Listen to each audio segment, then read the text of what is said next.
Welcome to Playing for Keeps, Episode 2. I'm your host, Neil Orfield. You can find me on Twitter at PlayerQDFS.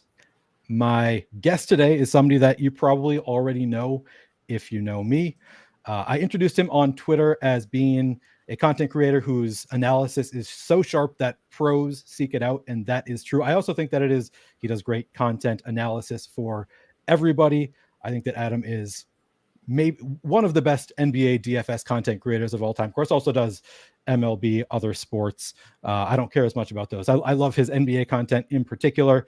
I think that there are levels to content. I think that ignoring bad content, like if you just ignore the people who are like, I like this guy or dislike this guy, that's why I'm going to play them. I think it starts with like people do content that kind of explains what goes into projection. I think that's the start of good content. And I think Adam does a good job of that. He gives you the projections. Yes, you can play this guy. No, you can't play this guy based on the projection.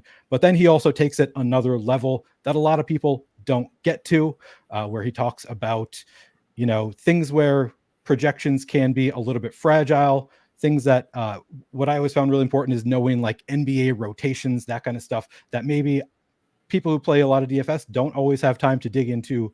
NBA rotations, stuff like that. I always appreciated Adam for those types of takes. So, Adam he was on the Theory of DFS with Jordan Cooper a couple years ago maybe, and referenced that he learned a lot from DC and Hefe back in the day when he was getting started. They were kind of people who, changed his way of thinking about DFS. And I give Adam credit for that. Adam and Josh, of course, who is in chat, kind of won me over to Awesemo 4 or 5 years ago. I had been consuming a lot of other content, and I landed on the deeper dive with Adam and Josh Engelman, and immediately was hooked. I was like, these guys think the way that I think, really appreciate their content. I like to pretend that I didn't, learn from them how to play, but I think that my DFS play got a lot better after listening to these guys. So and Adam, of course, for the past couple of years has been my coworker also.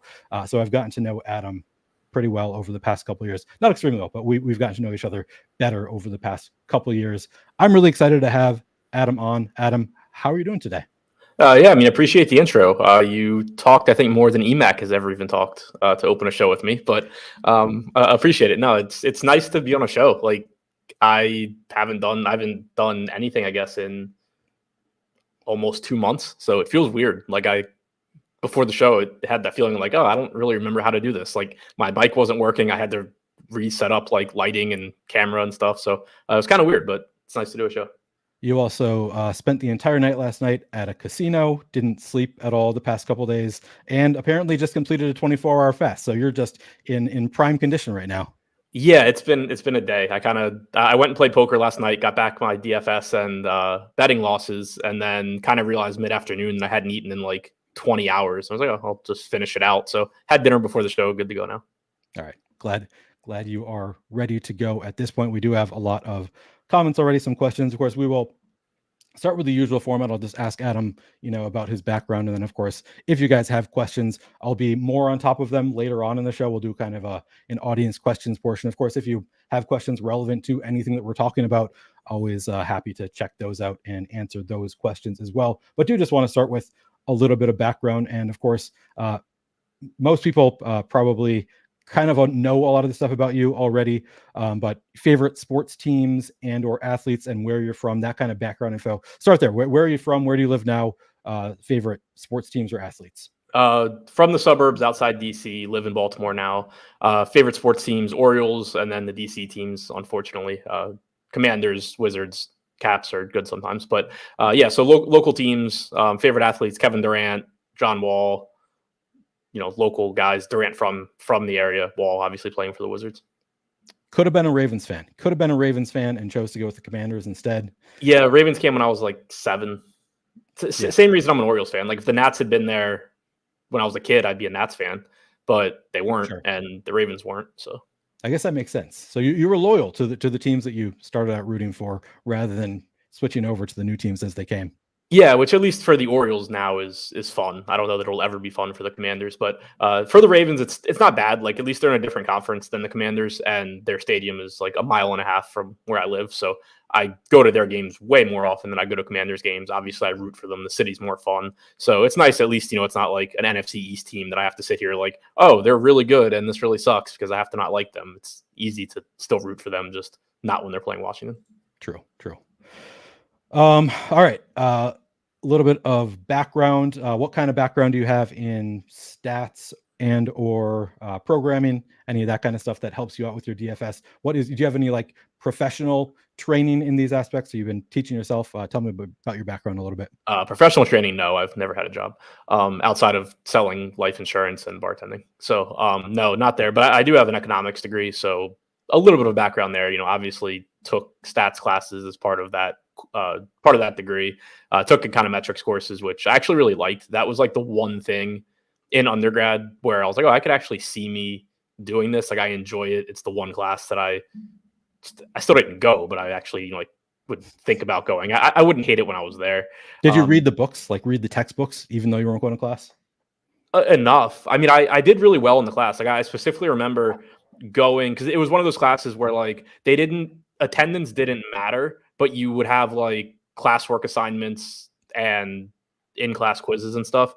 And I remember getting a B in the course, and I knew my professor pretty well, and it's the only time I ever questioned the grade. I was like, how bad did I do on the final to get a B in your class? He's like, you aced the final. You also turned in literally half of your classwork all semester and like half of your quizzes all semester. I was like, oh, okay, well, I guess that's fair. But like, I like that class. And so I still don't have, I'm definitely behind a lot of like good DFS players in terms of certainly programming, which I really can't do, but anything math based, it's kind of like I understand how things are supposed to work. I'm not necessarily good at implementing it, at least without a lot of effort. But I do at least have that background where like I know how things are supposed to work. I can kind of like get myself in the right direction.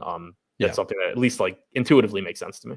I feel like you and I are fairly similar in that I think of you as being pretty math brained and like understanding how things work, but then also not like really getting too deep into it, like to the programs. Although I do think that you are like the more we've talked about your process, I do think that your process is like more evolved than mine is. You are trying to originate some of your own things, do your own sims, that kind of stuff, which is something that I've never tried to do that. I just kind of use other people's products and wing it for the most part, although that's something that I'm trying to change a little bit. But it does seem like you have, a little bit of an advanced process, which I guess we can get into that a little bit more in a bit. We'll talk about your process a little bit. But first, just tell me about your professional background prior to DFS and any related hobbies.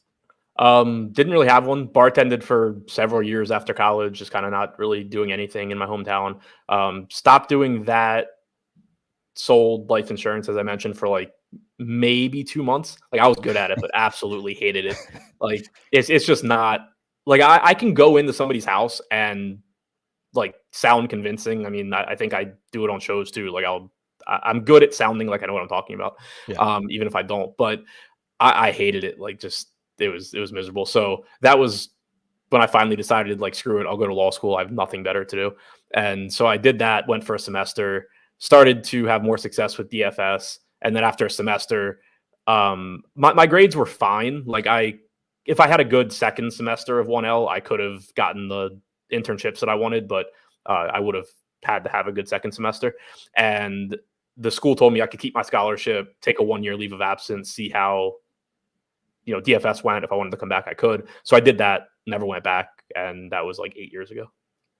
So this being a podcast, I'm trying to make this more of a podcast than like the live show that I'm used to. So I'm trying not to respond to all the things that we're seeing in chat that like are going to be completely irrelevant to everybody in 2 months. But I do see a lot of people telling me that Ant started the second half. Appreciate you guys for giving me that update after Ant twisted his ankle in the first half. That is, of course, big news to me as a Wolves fan. Joshua says that apparently Max Struess just hit a 60-foot buzzer beater for the win. So we're missing some good... I had over 8.5 points for Struess, and last I looked, he had 6. So that's a win. I don't know if that's what won it, but at least I know I won. Yeah. No, don't apologize, Neil J. I appreciate the update. I was worried about Ant, so that is awesome to hear that he is back.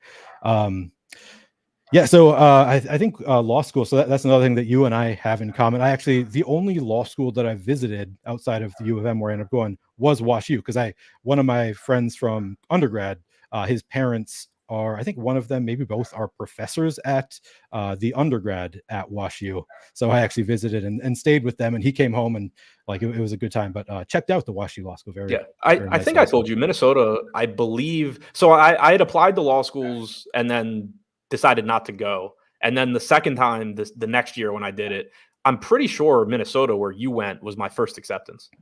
Oh, really? Yeah. Nice. Yeah, pretty comparable schools. Although, of course, Minnesota has surpassed WashU, the better law school. As you know, we have the better LSAT, which I would hope, because they were that is true. They were paying a lot of money for those when I went. Yes, they were. I assume they still are at this point. Yeah. They've always been very heavy on the LSAT over grades. All right. The only reason I got it. I mean, me too. Yeah. Approximately. So I don't remember. I don't think you got here. When did you start playing DFS? Like, how did you start getting into DFS and content? I think I started playing probably 2014. Like, if I go back to my Rotogrinders page, I think that's when I created an account there. I know I had created like a FanDuel account in 2011, 2012 through like Pocket Fives playing poker, and like didn't even remember it existed. And so I guess I started playing like a little bit, 2014 ish.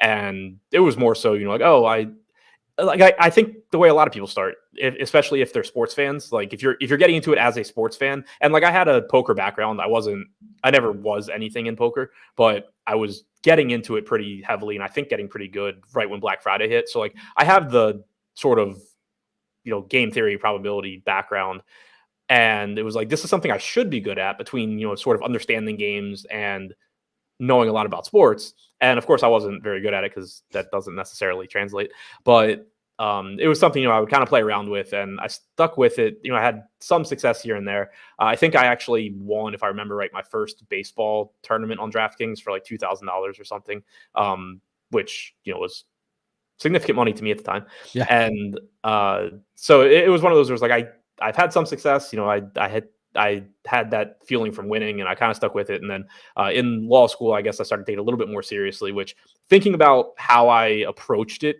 then compared to now, and saying I took it seriously, sounds like ridiculous, because if I saw somebody if I saw somebody like with the process now that I had back then, I would laugh. And right. It's just, the game's changed so much. There's so much more available. When was that law school for you? Fall 2015. Okay, so we never would have been classmates, even if I went to WashU. Okay, you're a couple years quit. Graduated. I dropped out January 2016.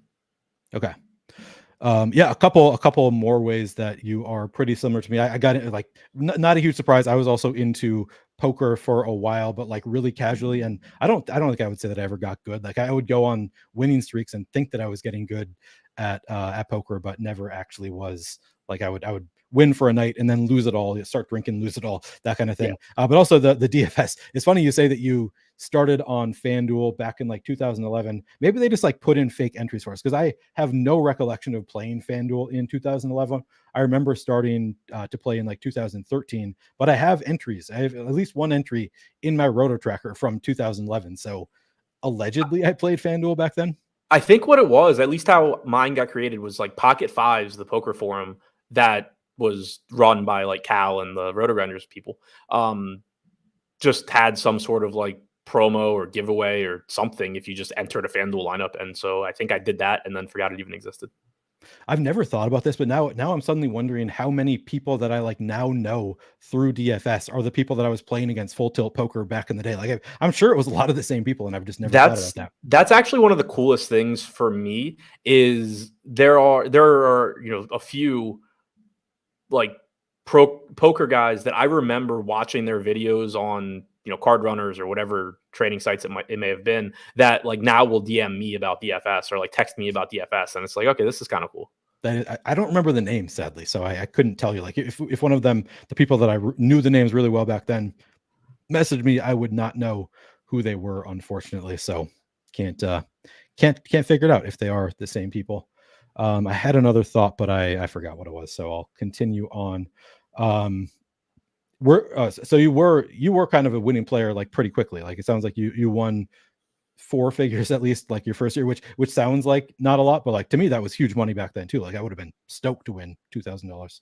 I mean, I'm sure I also gave it back. I don't think. I mean, I have my roto tracker here. It's crazy too because like the amount of volume you're playing back then is just like non-existent. Like if you look at my roto tracker, like 2014 through 2016, it's kind of just like a flat line across like the zero. It's probably plus or minus like 5K in there, and then you just start getting the massive swings in 2016. Right. You can't, it doesn't look like massive swings because you've played so much since Right. then that it's like whatever. Oh yeah, I remember what I was going to say is my process. You're talking about how your process back then, you were serious about it, but also like you didn't have a good process. My process was like I would read articles and like write down the names of players. I also, when I started playing NBA DFS, I literally wasn't an NBA fan when I started, so I was like, I don't know who these guys are. So I would like read like I know I read like the Grind Down Notorious, which is good writing, good article, but it was like I would just like write down the names, like learn who I was even thinking about at the time.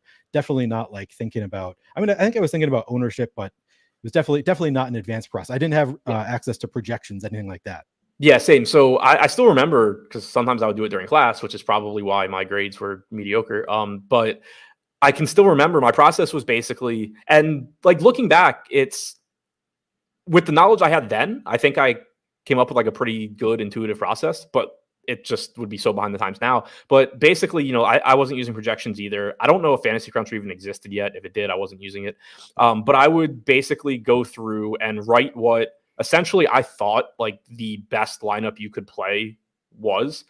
And then I would try and figure out, I'd look at the lineup. I would look at options in the price range and positions around those guys. If I remember right, this was before MPE. So you had a more direct, like, if people are playing Chris Paul, they're not playing John Wall type thing. Yep. And kind of say, okay, obviously I think this guy's a good play. I just put him in the best lineup I could make. But I know that at these 2 or 3 positions, there's 2 or 3 other guys that can do the same thing as the guy that I think everybody's going to play. And I would play really, really concentrated cores. Like I would put in, 5, 10 lineups with like basically just 2v2s at like what I thought the weakest or easiest to like interchange positions were. And that was also back when tournaments were not as top heavy. So you would actually, if you just had a night where your core did well, you would 2 or 3x in GPPs, which was really fun. Obviously not the case anymore, but so that was nice. But yeah, like I can remember one night specifically I was at a party on a side note, like in law school, I think my only wins were if I was at parties. So like people I went to law school with thought I made so much more money than I realistically did because every time they were at a social event with me, I was making money. And then just losing it, I guess, whenever I wasn't with them. But I remember being at a party and I'm looking at my phone and I just had like 8 teams in the top 10 because I just had the same core. It's all smashing. I think I ended up finishing like 3 through 10 or something. So like the nut low basically. But that was basically my process. It was just like, I'm going to play 10 lineups or whatever. If the core hits, I'm going to have all these little 2v2s. But yeah, it was just by hand sort of like trying to like just do what you're doing now in like 10 seconds with an optimizer or Sims or whatever. And this was on FanDuel, I assume? DraftKings. I've always sucked on FanDuel. Interesting. I was FanDuel until I think I was basically FanDuel until I started listening to you guys, and it was like you guys talked so much more about DraftKings than FanDuel that over time I just kind of started taking my entries over there. But like I still think I haven't played FanDuel probably at all this year, very little last year. I still think it's probably much softer and probably the better place to play. I've gotten so used to playing DraftKings at this point. It probably is. It is mind-blowing to me how I just like cannot win on FanDuel. I was actually laughing earlier because I've started sports betting more now, especially having, more time with not doing content. And it's like, I'll deposit, obviously I have money on DraftKings because of DFS. I'll, deposited money on other sports books and it stays there. I withdraw, whatever. I put money on FanDuel, it disappears. I put money on FanDuel, it disappears. Like I can't even win bets on FanDuel. I mean, that has been my recent experience with FanDuel also. I have not won anything, at least a year and a half or so. I haven't won anything on FanDuel. So I definitely feel that. But yeah, again, my process was very similar. Getting started was like, I'd make out a lineup and then it was basically 1v1s. Like it was just like, oh, but I like that guy just as much as this guy, like the last guy in. So I'll do the same lineup with that guy, which of course now it's like, probably not the smartest approach. Like that was just like, we were not like making the most solid lineup pools. We were not differentiating our lineups enough. I see you disagreeing a little bit. No, I agree, but it was different because of the payout structures too. Good point. I think now the fact it's always important. And like you were saying, we probably shouldn't have had our lineups competing with each other quite as much as we did. But I think it's more important now where if you don't get like a top 3 spot, you're just not going to win. You're not going to profit. And I would also, I think I would oftentimes, depending on how much I was playing on a given night, I would do that twice. So it would be like I'd make one lineup and then do like 5 1v1s with that lineup, and then make a whole different lineup and then do 5 1v1s with that Yeah. one. A lot of the time would be like, different cores kind of, but different. And then it would be, I of course, remember. Oh, sorry. Go ahead. I was gonna say you'd be so tilted when it was like, oh, these two players hit from that group and these two players hit from, if I just combine Yeah. them, like the fish we were. Well, and that never goes away. Like that True, still pisses me off. yeah, I'll say I definitely remember that one of my like strategies was it was basically game log watching, except like sort of, I guess, in reverse, like just going through and finding the guys who they went from 6K to 5,500, and the previous game they shot 3 for 15. right. You know, which again, like I sort of was doing what you're doing with a Right, good that is process kind now, of advanced, really. Yeah. just in a very inefficient and stupid way. But I definitely remember doing that, and I'd actually wrote one or two, not paid or anything. I had just posted a couple of articles on my Roto-Grinders page back in 2016 or whatever, and I occasionally like will go back and look at those just to be like, okay, what stupid thoughts did I have? And the thing that like stands out to me is I know in one of them, and it worked out, and it goes back to your like point about rotations. I don't pay as much attention to the rotations now as I used to, in part just because my process has changed, but also because the NBA has changed, where teams just don't worry about matching up as much as they used to. But there was like a lineup that I had played that did well, and it was like Amir Johnson with the Celtics, and I played him at like 1% owned. He scored like 30 fantasy points, and my reasoning was just like the matchup was against so-and-so front court, where he was the only guy that like made any sense to match up with this guy. They'd done it twice already this year. Nobody else noticed. I played him and like he smashed. And it's like, I kind of miss those days where you could just be like, oh yeah, this guy's going to play today, and nobody's aware of that. Oh, so speaking, I don't know why, I kind of know why this reminded me of this topic, but I want to talk a little bit about this potential no late swap on DraftKings. And what do you think? Like, what is your preference? I know you've said this on Twitter. I honestly don't remember what you said. Do you want to have late swap with all the games included? Do what they've been doing, where they just remove the final games of the night, or would you prefer just no late swap? What is your preference? My preference is late swap with all the games included, because I'm doing this to Yeah.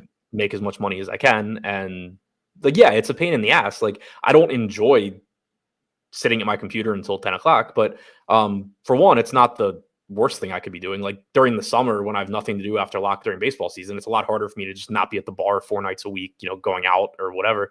So like, it's not the end of the world. I don't have kids or anything, so Yeah. that's not a concern.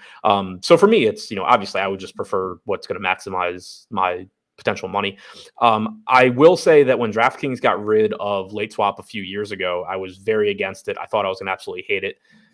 I didn't care. Like, again, obviously I would prefer there to be a bigger edge, but I got used to it. It didn't bother me. Like, I've already thought about, like, yeah, maybe I'm just going to take Friday off. I don't really want to add, because the thing that I don't like, especially like you have such top heavy GPPs now, and it's adding variance and removing edge. But you do have, people have made the point, like if you're playing multiple lineups, if you do have the bankroll, you can take advantage now of these Q tags, but it's still like, I think most 99% of people that think they are capable of guessing relatively accurately who's going to play and who's not, or just kidding themselves. So I don't think it's so much that like good players are getting an advantage in that way, so much as they can just gamble in like a profitable way, I guess. But Yeah. I don't know. It's not the game that I like to play. Like I don't like spending my time trying to guess it, who's gonna play, and then figuring out 3 or 4 or 5 sets of projections or whatever it may be. It's not enjoyable for me, but I didn't hate it as much as I thought I would the last time. I didn't like them cutting off the late games like they have. And even that, like I've kind of, it is nice. Like I'm done with the main slate at 8 o'clock. I'm not sitting here right now trying to late swap lineups for the main slate, but I also realize that I'm losing an edge because I can't late swap. And because also in that case, not only are you losing a lot of the late swap utility, but you're just losing choices. You're losing games. And that's something that benefits good players as well. So from just an entertainment standpoint, it's fine. But the thing that I think is a little bit different, and why, if I had to choose like getting rid of games or adding late swap, or getting rid of late swap, I think I would say getting rid of late swap, just because I don't think there's anybody out there that is just like, I don't play NBA DFS because I don't want to deal with the 10 o'clock Clippers game. I think there's absolutely a lot of people that are like, I don't play NBA DFS because I don't want to deal with late swapping. So I do think you're at least going to grow the player pool, which in turn should grow tournaments. I don't know if it actually will. The follow-up to that, though, and I posted this on Twitter the other day, is if you take it a step further, I do think that there are people that'll be like, oh, I'll come back and play now. But a nice percentage of those people, once they get 1 or 2 zeros because their Q tag sits, are going to be like, oh, well, this sucks. I'm not playing anymore. And now all that you've actually really added to the player pool is like solid DFS players that weren't playing because of the time commitment. And I don't really want to play against those. That's not offsetting the loss of edge from losing late swap. Like the loss of edge from losing late swap would be if you just have an abundance of just general normal people coming into play. But I think a lot of those people are going to stop playing as soon as they take a couple of zeros. And now it's just kind of, you're still playing a very difficult game with less potential edges now, which sucks. Yeah. No, that is a good breakdown. The one thing that I think about, like, so like when we were playing years ago, FanDuel didn't have late swap, if I'm remembering correctly. I believe at least for a period, maybe a year or so, they had no late swap. So you FanDuel could didn't have late swap for a very long time. Okay. Like that was their status quo until a couple years ago. And like, so I kind of liked it from the perspective of like, you could play it both ways. Like you could make lineups that have like tonight, Rudy Gobert was questionable. I think he was ruled in before lock, but like if he had not been, you could have made lineups projecting both ways. And of course I never have projections, but like if you did have the ability to project it both ways, I feel like you could play, 10 one way, 10 the other way. And most of the field is completely ignoring that scenario. So you're going to get, if Rudy Gobert is in, you're going to get him really, really low owned. But then if Rudy Gobert is out, you're going to get, I guess this isn't the best example because Naz Reid was going to be owned anyway because Cat was out. But pretend it is a different team, I guess. If it was Joel Embiid and Paul Reed, I guess, if Joel Embiid was healthy. But like people, I think people are extremely risk averse. So if you just embrace the risk a little bit and play it, you could either play it all one way or really just play both ways. I think you can get a big advantage in, some of your lineups. And since all the money goes to first place anyway, like part of me thinks that there would be huge edge there. Another part of me thinks the field has gotten so good that it wouldn't be as big as it was 6-7 years ago. So I don't know. I go back and forth. I was going to say, somebody in chat had sort of said that too, that the field's going to be predictable because there's going to load up on early games and whatever. I just think the field in general is good now. So yeah, the field has gotten a lot better. Yeah. Like I'm not saying they're going to play perfectly or anything. And, I do agree that by not being risk averse, you can create advantageous situations for sure when news breaks your way. Because what will happen is, and I think you said it, people will sort of split the difference and be wrong twice. Yeah. Like the field will say, I'm not playing Halliburton and I'm not playing McConnell. Exactly. And so no matter how that news breaks, there's an advantage for getting it right. Right. So like, yeah, you can create advantages, I think. And I don't think the field by any means is going to play perfectly, but I do think you will probably see it more. I think everybody's process now is just more projections based. So like if the main content sites are projecting in that Halliburton McConnell situation, if they're projecting Halliburton in, I don't think you're going to get like 4% on Halliburton anymore. You're going to get like 9 or 10. Whereas, maybe a few years ago you would have gotten 4. Right.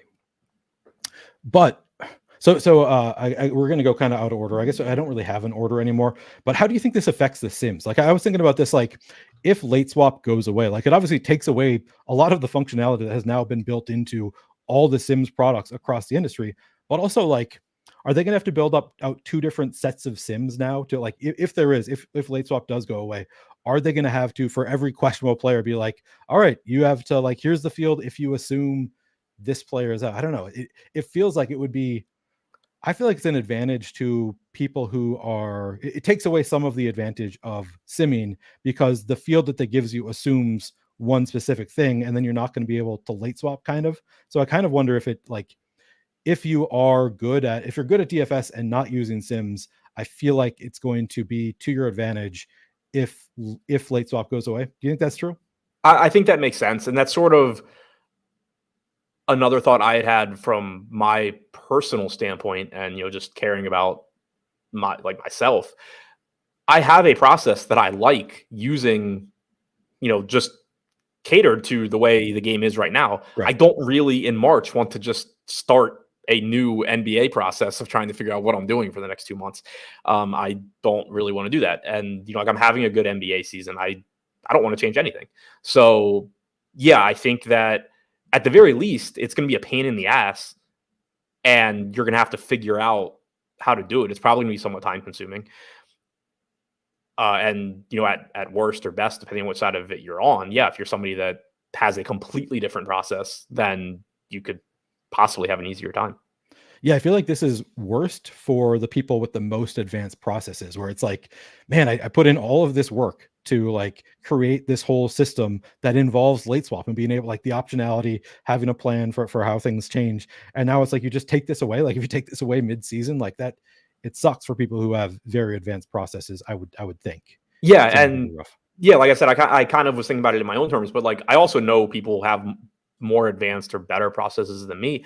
It kind of like, it just sucks thinking about it that way. Just the time and, work that people fit in. Now, obviously that's not, if you're playing this game to try, to make money at it and you're successful, your job is to figure it out, adapt and figure out whatever they change. It's not, you can't sit here and be like, damn, this sucks. I put in months of work and now I have to start all over. It does suck, but like end of the day, that's what you signed up for. Right. Yeah. That's a good point. Yeah. It's an interesting thing. I suspect they're not going to get rid of late swap, but you never really know.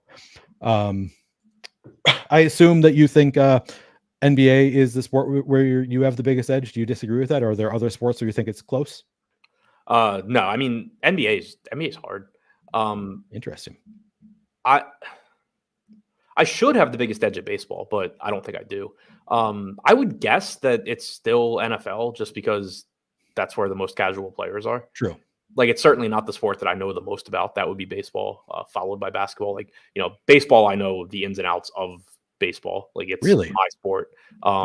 Basketball, like, I know baseball the way Josh knows basketball. Like, Josh will try and talk about basketball with me, and I'm like, I don't know what you're talking about. Like, I can tell you what players I think are gonna play how many minutes, but I don't understand defense. I don't understand offensive schemes. I don't understand what you're saying to me. Like, stop. Baseball for me is that sport where if knowledge just translated, like, that would be it. But I mean, I think for most people, it's probably football. I did have a really, really shitty football season, so maybe same. Like, unbelievably bad. But yeah, I mean, I would think it just has to be football still. I guess I should know that you know baseball really well because we did so many baseball shows together over the summer, but I just tuned you out the whole time. I never listened to a damn word you said. And I don't kidding aside, I really don't consume baseball content in general, just because to me it's entirely a numbers game. Whereas like I watched every single NBA show that you did. Like every time you're on the Deeper Dive, I was like, okay, I want to listen to this, hear about rotations, coaching decisions, things that might happen on the slate that aren't accounted for in the projections. Like that was always like, I listened to the Deeper Dive with you and Josh, like with an ear towards where are the projections fragile, where might I be able to take advantage of projections being wrong here and there. So I've always thought of you being like an NBA first guy and then MLB. And I don't think of you as being an NFL primarily guy because you've never enjoyed, I think from what I recall you saying, you don't really enjoy doing NFL content, but also I agree with you. Like, yeah, it is the softest field. So regardless of whether you love it, it's still just, it's softer than other sports. Yeah. I mean, part of the main reason that I've always said I don't enjoy doing NFL content, like I would do the show on Sunday mornings with Josh, and I enjoyed that. It was that, so part of the reason that I never really got into NFL content was I was having success in NFL, and I didn't want to change my process. And my process didn't involve diving into things on Wednesday, Thursday, Friday. Right. I am very much a wake up Sunday morning and run a bunch of stuff and figure it out. I don't like, in really any sport, I don't like putting myself in a position to like have biases before I run my stuff. That was something that when I first started doing content, I had a really difficult time with. Like back then I was still building by hand. And like now it's a lot easier because I'm just clicking buttons and playing whatever shows up. But I was building my hand, and I would do a show and be like, I really like this pitcher or whatever it may be. And then I go to build lineups and I'm like, I'd be like, I don't like this pitcher. And then I'd build lineups and be like, what would fit really well into this lineup is that pitcher that I just said I don't like. but I can't play him. I just said, I don't like him. And so that was really hard for me. And so that was, I really wanted to avoid that with NFL, especially when I was, coming off of big seasons. It was like, I don't want to change my process to where I'm thinking about it Wednesday, Thursday, Friday, Saturday. And then now I'm running lineups on Sunday being like, oh, I'm getting to this guy, but I don't really like him. I think maybe I should change that or adjust something. That was the last thing I wanted to do. So it wasn't so much that I dislike NFL content. It was just I didn't want to do it during the week. And also, like, I do not know NFL, and I guess, like, I would if I was doing content, I guess. Like, I don't know NBA rotations now like I did 2 months ago. Right. Because I don't need to. But, with NFL, like, when I would do those shows with Josh, it was a lot of like, yeah, I guess this dude's the backup running back for the Raiders, and the starter's out. Yeah, I've consumed that content as well. Yeah, that's extremely relatable to me and probably not that many other people. The whole conundrum of like doing content and then being like, oh, but actually, I actually like this guy. I changed my mind after doing content. Like, I think that does make more sense. This makes a lot of sense in this lineup that I made. And I don't know, it's tough. It's tough doing content and also playing. I guess that's what we signed up for. By the way, for anybody that sort of wants a sweat, I have a decent team in the $15 on DraftKings. Oh yeah. Yeah. Ant, a fourth quarter from Ant would be nice. How far out are you? I am 13 points back. Neither team ahead of me has Ant, but obviously there's teams behind me too. Yeah. Is Ant all you have left? I have 2 minutes of McBride, and it looks like Murphy's done. So, all right. Well, good luck to you. People can check it out. Go follow the $15. See if Adam's sweat is real, and yeah, we can cheer for Ant together. All right, let's talk a little bit. Oh, Wolves are up 18, Steven says, so that could be an issue. Yeah, I'm hoping that he at least gets out there for like a little bit. Yeah. Good luck. All right, let's talk a little bit of process now that you are fully distracted by your sweat. Let's get into your process a little bit. So starting with Sims. So I've asked this forever. Of course, now Sims are much more widely available than they were when I started talking about this stuff. Sims versus optimizer. Do you use an optimizer still? Have you been using Sims? What does your process look like these days? It's very heavily Sims based. That started over the summer. I've used a variety of them. I built my own that like aren't as good as what's current like publicly available now. So now I use publicly available stuff. But for a while, I think they were comparable, and I was using them just because, all things equal, I would like to be able to see the inputs and assumptions and all of that. But yeah, I switched to that. I think it's really interesting and sort of comparable to optimizers in that I do think they're a step up, and I'm not going to pretend that I understand all the ins and outs. Like, I'm not, like I said, I'm not that good at math. I'm not that good at all at programming, but I think that they're kind of similar in that, like, when Fantasy Cruncher was the big thing. And for a while, you could kind of just use an optimizer and make money. Like, it was going to make you better than the field. And then it became like everybody thought like that's all you had to do. But there's a lot of ways you can get creative with it. And I think that's what's really interesting to me about Sims is, yeah, you can just, run them and you're going to get quality lineups. And then if those quality lineups run well, you win.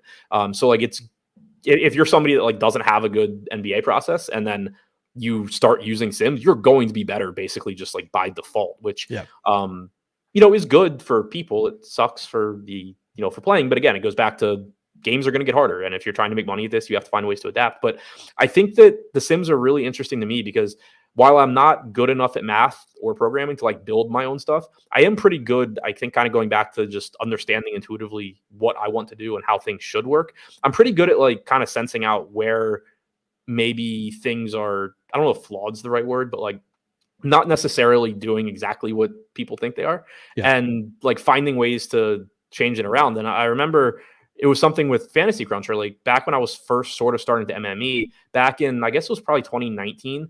I think if I remember right, I had like a bad 2018, maybe I had a bad 2019, whatever, one of those years.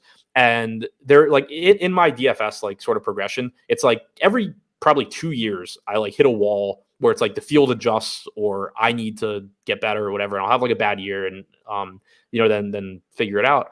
And the big thing for me then was sort of figuring out, and I hadn't even thought of it until players better than me sort of mentioned it in conversation, and it kind of got me thinking, but like using Fantasy Cruncher, but also using like Excel and taking stuff out of Fantasy Cruncher and using Excel to, do different things, different ways to determine which lineups I actually wanted to be playing outside of just saying like, hey, go crunch lineups and I'm going to play those.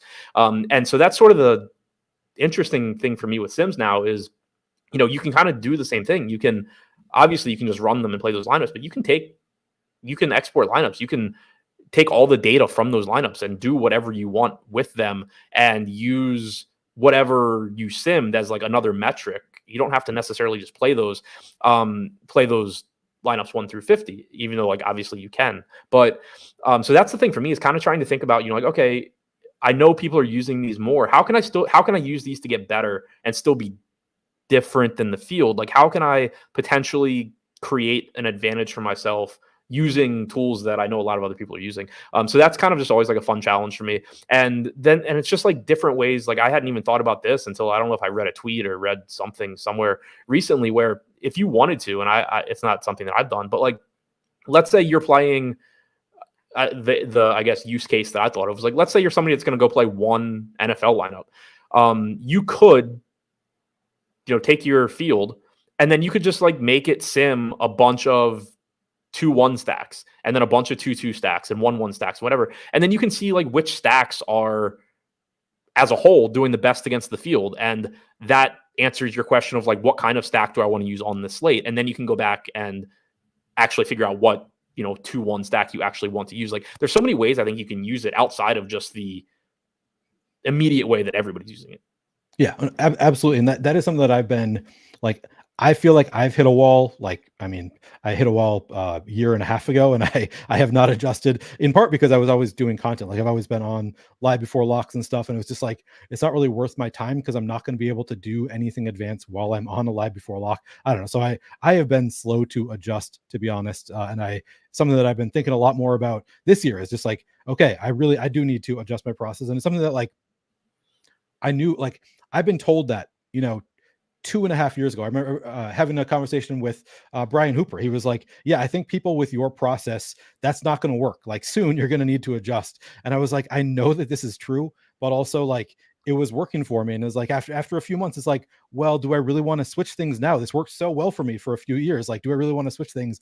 And then I have not adjusted my process nearly enough. So now I'm like, I need to adjust and need to figure out how to use sim products better, as you said, other than the way that people are just using them, which is, pretty straightforward, just spitting out the best lineups according to what it says. I think that there are better ways to use sims. I do want to push back on one thing you said, which is, I think you said that there's not a huge difference in some ways, and I don't want to misquote you, but you said something along the lines of not a huge difference between an optimizer and sims in some ways. I would say that might be true for you.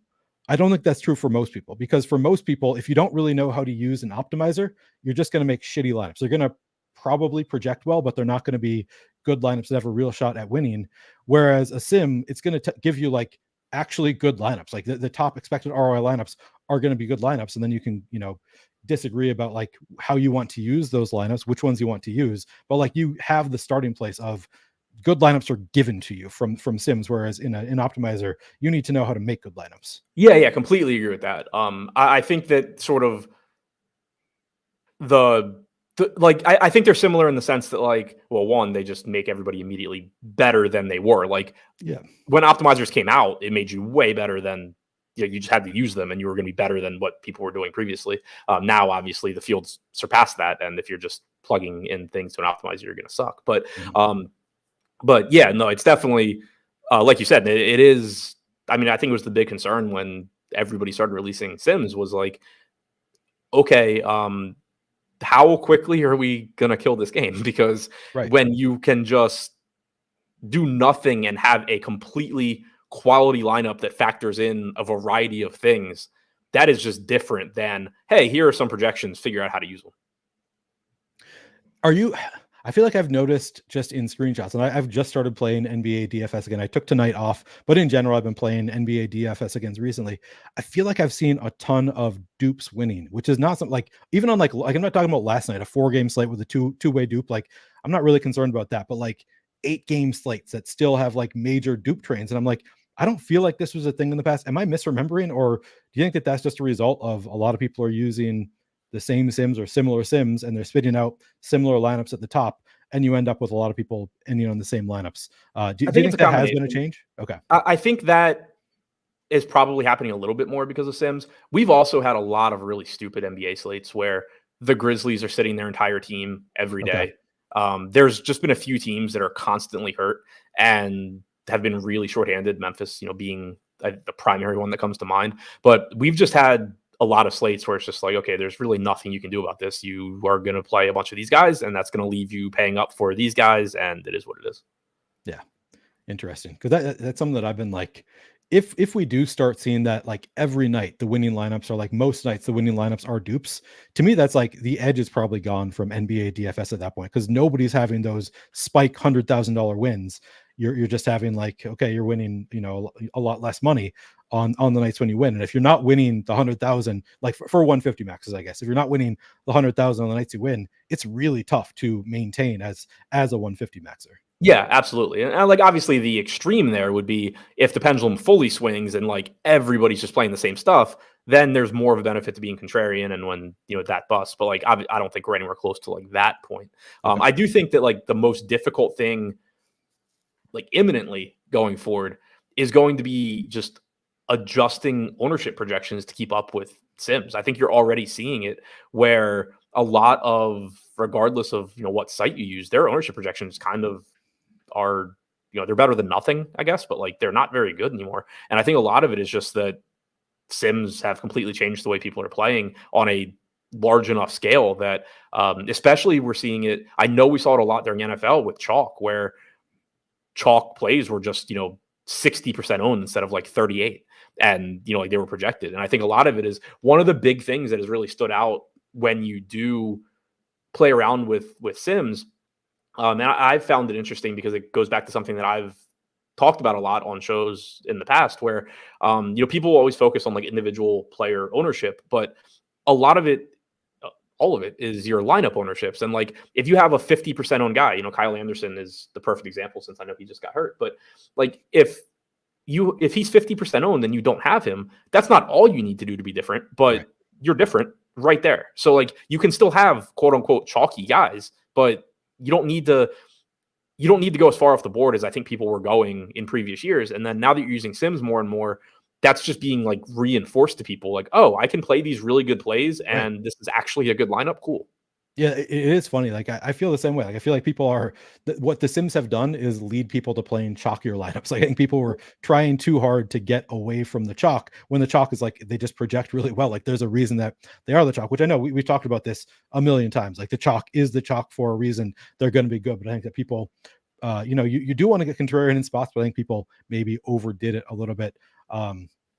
And as you said, yeah, I think with the game changing so quickly, like it's not an insult to all the sites trying to do ownership projections to say ownership projections are just not very good right now, because it's really hard when the game is changing as quickly as it is. It's not like for a while the game was pretty stagnant. You can get an idea of, who's using what projections, how people are playing, and ownership projections have been pretty good, but it's so much harder right now to do ownership projections. So yeah, if you can figure out how to change your ownership projections, get better at ownership projections, I think that is going to be a huge edge.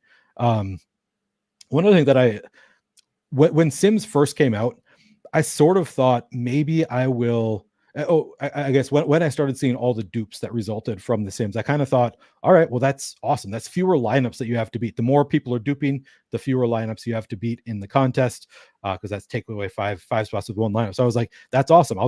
I bet my old process using an optimizer is going to work now. And then one of my first slates back, my best lineup was duped with somebody who I know was using the stochastic sim. So I was like, well, shit, like if people are landing on the lineups that I got from optimizers by using the sims, it's like, man, it's a tough game right now. So I am concerned right now that like, and I've been moving on to putting more of my money into other types of contests. Like I still love DFS, so I don't think I'm ever going to stop playing DFS. But like I've got to the point where I'm like, okay, my process right now is not working. I still think that I can probably beat the rake, be a profitable DFS player, but like I'm not nearly as confident as I was 2-3 years ago that was the case. How are you feeling these days? Like, do you still feel confident that you are a profitable DFS player in the current ecosystem? Yeah, I don't really have. I mean, you always have doubts especially as a tournament player, because like most days you're losing and you can string those together pretty quickly. So like I've never like been positive I'm a winning player. I think I am. Like I'm having a good NBA season. I'm really happy with like my NBA process right now. I love the way my lineups look. I love the way like my exposures overall look. Like they're doing what conceptually I think they should. So like I think that I'm good. The thing that like for me, I'm so used to playing DFS with the content job that the only 2 times that I have played without it were when I first quit law school, and I pretty quickly figured out like this sucks. I don't want to do this. Like it's stressful. And then even during that break I took over the summer, it got to where it was like, okay, like losing is wearing on me, whereas it doesn't usually. And so that is something that I've had to adjust to, because like thinking about downside risk more. I've never been good with bankroll management. And on top of that, I am really bad with like spending habits in real life. So, and a lot of my like biggest leaks were sort of mitigated by getting paid to do content. Right. And now having to like think about downside risk more, that's the thing that's had me questioning what I do sort of DFS wise more, because, you know, like betting, for example, I certainly don't think I think I still have a bigger edge playing DFS than I do betting, in terms of like, if I just had infinite money, where would I be in 5 years or a year or 2 or whatever? But like your median outcome from DFS is just like so bad on any given night. And that's one thing that like you can see in Sims too, is, you know, it's like, oh yeah, my median, you know, output tonight, I put in $700, I'm going to lose 350, and you're just going to do that every day. You know, and whereas, you know, betting, it's a lot smaller swings. So like that's kind of where it's like, do I want to play smaller field stuff where like I know the field is harder, I have less of an edge, but I can expect to win a tournament more than once or twice a year? So that's kind of been the thinking for me. It's just sort of like, do I want to change what I'm playing? Do I want to play more difficult games, but ones that I think I'm still profitable in, just not the same ROI necessarily, but, you know, smaller swings. That's kind of been the question for me. But yeah, I still think I'm still pretty confident that I'm profitable. Obviously NBA is difficult. I am having a good NBA season. It's sort of funny. Like, obviously I think I've always been good at NBA, but like NBA and MLB are the two main sports that like I am profitable, but I was less profitable than other sports that I didn't do content for. And I think part of it was just content, and, you know, being sidetracked with that. But so I am having a really good NBA season. I'm happy with that. Like, I'm happy with the way all my stuff looks. But yeah, I've had to think about it more from just a like, you know, how do you balance all of this? Because it is such a high variance game, and, you know, actually treat it more like you're doing this professionally, as opposed to like, I am very good at this, but also I can kind of not care because I have a bunch of other money coming in. Yeah. How do you test whether you are I guess I'll give my my thoughts is so last year was the first time I've ever checked my roto tracker for a year. A month in, I had less than 1% of my lineups in the top 1%. Like, that had never happened before. Like, I've always had pretty good, like, you know, like if I start doubting myself, I look at my roto tracker and I see 1.5% in the top 1%, and I'm like, okay, I'm still good at this. Last year was the first time I looked at it a month in, and it was like, holy shit, I am less than 1% of my lineups in the top 1%. And I think part of that was like, I was playing a lot of like, at that point in the year, I wasn't playing NBA yet. I was playing primarily NFL Showdown, where it was like, yeah, if you're not winning, you're not in the top 1%.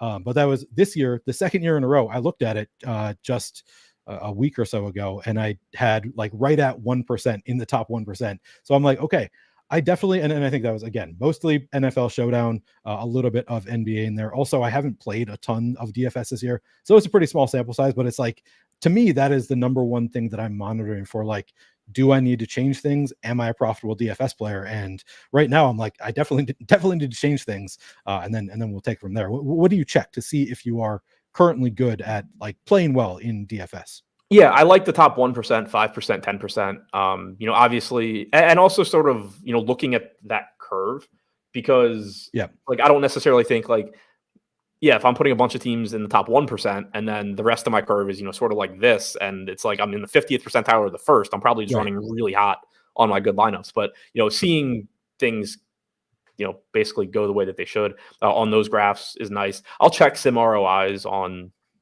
more than one sim, because I think that's it's information. I was saying to Josh earlier that like I think it's another thing that like it's tough, because I think like there are so many assumptions that go into sims, and if you're using publicly available ones, they're not your assumptions, they're not your projections when you're using post contest stuff. So I think it's important to not like chase having high sim ROIs in other people's stuff, but also I think sort of like paying attention to like what your baseline was, and then maybe like if you made a change to your process, keeping a closer eye on like in these same things, like these same tools, am I going up or down from where I was? So like I definitely think that I'm really big on thinking about what I want my process to look like, what I want like my lineups and everything to look like, how I think they should look. And if I make changes and it's doing what I want it to do, I don't really care if whatever site is telling me that like my lineups aren't that good. Right. But if it was telling me my lineups were really good, then maybe I'll be a little bit concerned, or at least double check that I'm getting exactly what I want. So I think it's sort of checking results, but also I'm just really big about kind of, I guess from a theory or like concept standpoint, thinking about like how I think things should look, and then trying to get my process to replicate that. Have you ever, in using publicly available sims, have you ever run across the problem of like you're given a set of lineups and there's a player that you want to have 5% of, and it's just impossible to get there? Like they're not represented enough in the lineups. That's something that I've sort of like, there are times when it's like, I want to make this assumption about this player being out, so I want to boost up this player, whatever. And then I end up kind of having issues with, is that something that you have ever struggled with or found a workaround for? Or is that just something you haven't dealt with? Yeah, I mean, it doesn't come up too often for me because I'm pretty comfortable with my late swap process. So like generally, even if I don't think somebody's going to play, I will just assume that they are, or go with whatever the public is projecting. Because to me, it's kind of like there are, the way I view it is there are sort of two problems. Like you can say, so like the other day, Paul George was questionable, and it seemed like he probably wasn't going to play. Yeah. But every site had him projected in, and as a result, Kawhi is projected for like 8% ownership or whatever. If you project the Clippers to not have Paul George, so this is like, I guess the perfect example going back to no late swap too. With no late swap, if you want to project Paul George not to play, you can potentially get a really nice advantage there, because you're going to get a lot of Kawhi, a lot of those guys, whereas the field's not. With late swap, if I do that, I'm going to end up with a ton of Clippers, and then if George gets ruled out, the field is just going to late swap to those Clippers anyway. Maybe not quite to the point where they would have before lock, but like Kawhi's still going to end up 20, 25% owned once Paul George is out. So the advantage to guessing right is a little bit lower. So generally for me, I kind of usually go with sort of what the field is projecting, because I personally would rather just have to late swap around. I'm comfortable with that process compared to, oh, cool, I jammed in the Clippers because they were projected for 6% ownership and they're actually 20% owned because everybody late swapped. See, I think I take the other approach of like, I'm going to work under this, like depending on the slate. It obviously really depends on the slate and like what is the payoff if you play it right. Like there's a lot that goes into these decisions, but like I sometimes do the decision of just like, all right, I think and I did on that slate, I was like, I think Paul George is going to be out. So I took him out of my player pool, boosted up Kawhi and James Harden and Norm Powell, I think. And then, still had to do late swap after Paul George was ruled out to factor in like who was starting actual projection stuff. Cause I don't do my own projections. So I'm just kind of guessing at what they will be projected at. Cause I I don't know. I feel like that is like the biggest edge in NBA is clearly late swap. And I want to have more of an edge than the field, I guess. Like, I feel like if you're just landing on, like, if everybody's going to swap to them and they're going to be like, I mean, not always 25%, like maybe some of them are going to be 25%. Maybe in that case, Kawhi is going to be 25%, but I still feel like frequently you will see, I don't know, ancillary players who benefit from it not getting any ownership. So I do try to adjust ahead of time. Do you do any of that kind of adjusting, or do you just not really? Not usually. I will say the Paul George one was very borderline because like that seemed like he wasn't going to play. So that one I actually did check before lock, and I think Kawhi was projected. They were both projected for like 6 or 8%, both George and Kawhi. I had like 20% of both of them. And so I was like, okay, well, I'm already getting Kawhi, and I know I'm going to be able to swap a lot of that George to Kawhi if he gets ruled out. So I already had it. I think if it had been a situation where like I wasn't getting to either of them, I might have actually gone in and just bumped up Kawhi's projection and like Powell's projection or something, because you can obviously swap back if you need to. But that was kind of a borderline one where I was like, okay, I want to at least check and make sure that I have Clippers, whether it's George or Kawhi or whoever. Yeah, it's hard to like make those decisions. Like I'm trying to fit together the perfect puzzle, like fit all the pieces together. So then it's like, well, that will include some of the early pieces as well. So then like some people are like, well, just like make sure that if you play Paul George, you also play somebody else, that you have the perfect amount, have enough left over to make the swaps necessary. But it's, I don't know. Sometimes I just think it's like you're going to hit a higher ceiling if you do guess it right, where you get like the perfect puzzle pieces from the early games and the later. I probably do it too much because it's all unpredictable anyway. But I try to make those predictions ahead of time for the maximum edge. But I definitely I'm not sure that is the best approach long term. And I think it's you're definitely not the only person that I've heard say that. Like I think it's a pretty common approach to take. I built out a lot of like late swap stuff this year that I didn't have before. So that's one reason where I've been just happier to kind of say, okay, like I think I would rather, take this approach, but I think it's a very reasonable, and I've definitely heard other good players say it. Okay. Glad to hear that I'm not the only one thinking, because I'm like, I might be just wrong. You could rather be the only one. Good point. I would rather be the only one, but I like to. I'm trying to remember what the example is. Like you kind of want some other people to be like with NFL Showdown. People say all the time, like it's kind of a good thing if somebody else lands on your lineup, like just like one other person, because that probably means you're not crazy. Like you're not making two horrible lineups. In some ways, it's reassuring.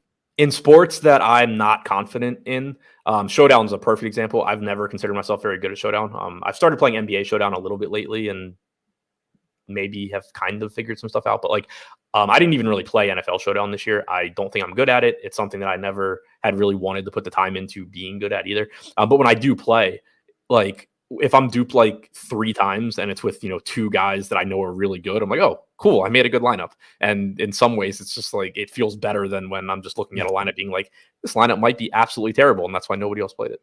Yeah, exactly. It's just kind of reassuring, even though I know it's bad for my ROI. Like just being, if I have the same lineup as Ricky D in NFL Showdown, I'll feel pretty damn good about that. With that said, you say that you're not confident you're good at NFL Showdown. There are people who call me the Showdown Shaman. I'm not sure if I had a single profitable slate this year. This is easily my worst year of NFL Showdown. I was like, I felt like I know what I was doing. I felt like, I wasn't that bad in my analysis, and just got crushed. Just did not work out ever for me. So rough year there. I guess we kind of already talked about the NFL landscape changing. Let me ask you this. What is your, if you're comfortable talking about, what is your biggest downswing ever in DFS in terms of either time or money, or however you want to define your biggest downswing? When do you think that was, or what do you think that was? I don't know for sure off the top of my head. I would guess like between 100 and 150. I've had worse. So I think I've had a few hundred. I normally, luckily, tend to hit right around like when it bottoms out. But that's another one. Like, and I know I've talked to you about this, and it goes back to what I was saying before with bad bankroll management in general, but also just being too comfortable probably with shot taking. Like I'll go back at the end of a year and be like, oh, I had a decent DFS year, but I feel like it should have been so much better. Like I won this tournament, I won that tournament. And I'll look and it's like, oh, well, in the tournaments that you focus on, like, the large field flagship stuff, you spend all your time working on those. You spend all your time working on that process. Like you had a really, really good year. And then you gave back $75,000 playing like $2,500 milli makers and all that stuff where maybe I long-term am profitable in those games. Maybe I'm not. I have no idea. I don't play them enough to know that. I do know that in terms of what has happened, I've gotten my ass kicked in any contest like that. So, I get so mad at myself and I do it every year. And it's always like, and a lot of times like it's after big wins too. And it sneaks up on you because you're like, oh yeah, I'm just gonna take shots for like a week and then I'll go back to whatever. Yeah. And like right now I'm in a downswing and I went back. I had a huge night at the end of November, but like since then, not surprisingly, like my graph's gone down. But I was looking at it the other day and I'm like, man, like this is really bad. And then I was like, okay, what if I just look at like the $15 to $25 range, stuff that I've played at least 50 entries in, and it's like, okay, it's going down, but it's kind of like like a flat, just very manageable swing. And then it's like, okay, what if I just narrow that to NBA, like that tournament in NBA where like I know I'm good, and that's even flatter. And then it's like, okay, well, where am I losing my money? And it's just like, oh, well, you're getting your ass kicked in other sports that you may or may not even be good at, and you're getting your ass kicked because you made 125K on Saturday and decided to play 40K on Sunday, right, and had a normal day, which means you lost 20K. Like, yeah, that's where your money went. Like, you're an idiot. Yeah, I mean, I'm the exact same way, and I've had the same issue with like, okay, almost all of my success has been in large field GPPs. Like, I've won a couple high stakes tournaments, but like, my second best year in DFS, I looked at my winnings and I was like, okay, I had a really good year. And then it was like, oh, and I lost 250,000 playing high stakes, which I've never been that good at. Why the fuck did I play 250,000 worth of high stakes? So I was like, okay, I'm just going to remove high stakes from I'm not going to play it at all next year. And I'm going to crush and and then of course the next year I just didn't do nearly as well in the stuff that I'm good at, the large field GPPs. So didn't actually work out that I just remove high stakes and suddenly problem solved, or not really a problem at that point, but like, didn't help me as much as I thought it would. But yeah, I've definitely been in that boat. It's like such a weird, it's almost like a dilemma where I think to be successful at this in general, like you have to have a lot of self-confidence, and because especially if you're playing tournaments, you're just going to go through, no matter how good you are, you're going to go through downswings, and you just have to have a lot of self-confidence and belief. But like, you also have to stop that from turning into like delusion that math doesn't apply to you. Like, right, you can't just like look and be like, oh, well, I'm me, and so I'm just probably going to win this tournament today. Like, no, you're not. And I don't know, it's been 8 years and I still haven't gotten that through my head. Yeah, I've started to get it through my head. I've definitely lost some of my my mojo of like, yeah, I'm gonna crush. I'm gonna win for sure. Tomorrow's my day. Right. I used to be very confident that like just around the corner. Now I'm like, maybe I should focus more on best ball. So that's we'll see. You've brought up bankroll management a couple times, and you tweeted about bankroll management today. I feel like you want to talk about. I feel like we should talk about bankroll management, and also I suck at bankroll management. You suck at bankroll management. Should we talk about it? Is there anything worth talking about? Do you have thoughts? Do you have adjustments that you're making?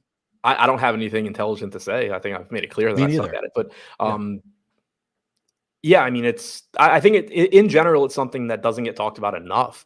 I think it's very difficult. Like, there's not a blueprint for it in DFS. Like in poker, there is like games where, betting poker, games where I think obviously there's still variance and volatility and all of that. But like in DFS tournaments, like it's not talked about. But and I'd sort of said this back when I started pretty heavily playing 50 lineups instead of 150. It was like, realistically, you need so much money to just be playing, to be losing on average like $1,100 a day in that tournament. Yeah. And I was just like, look, I get it. Like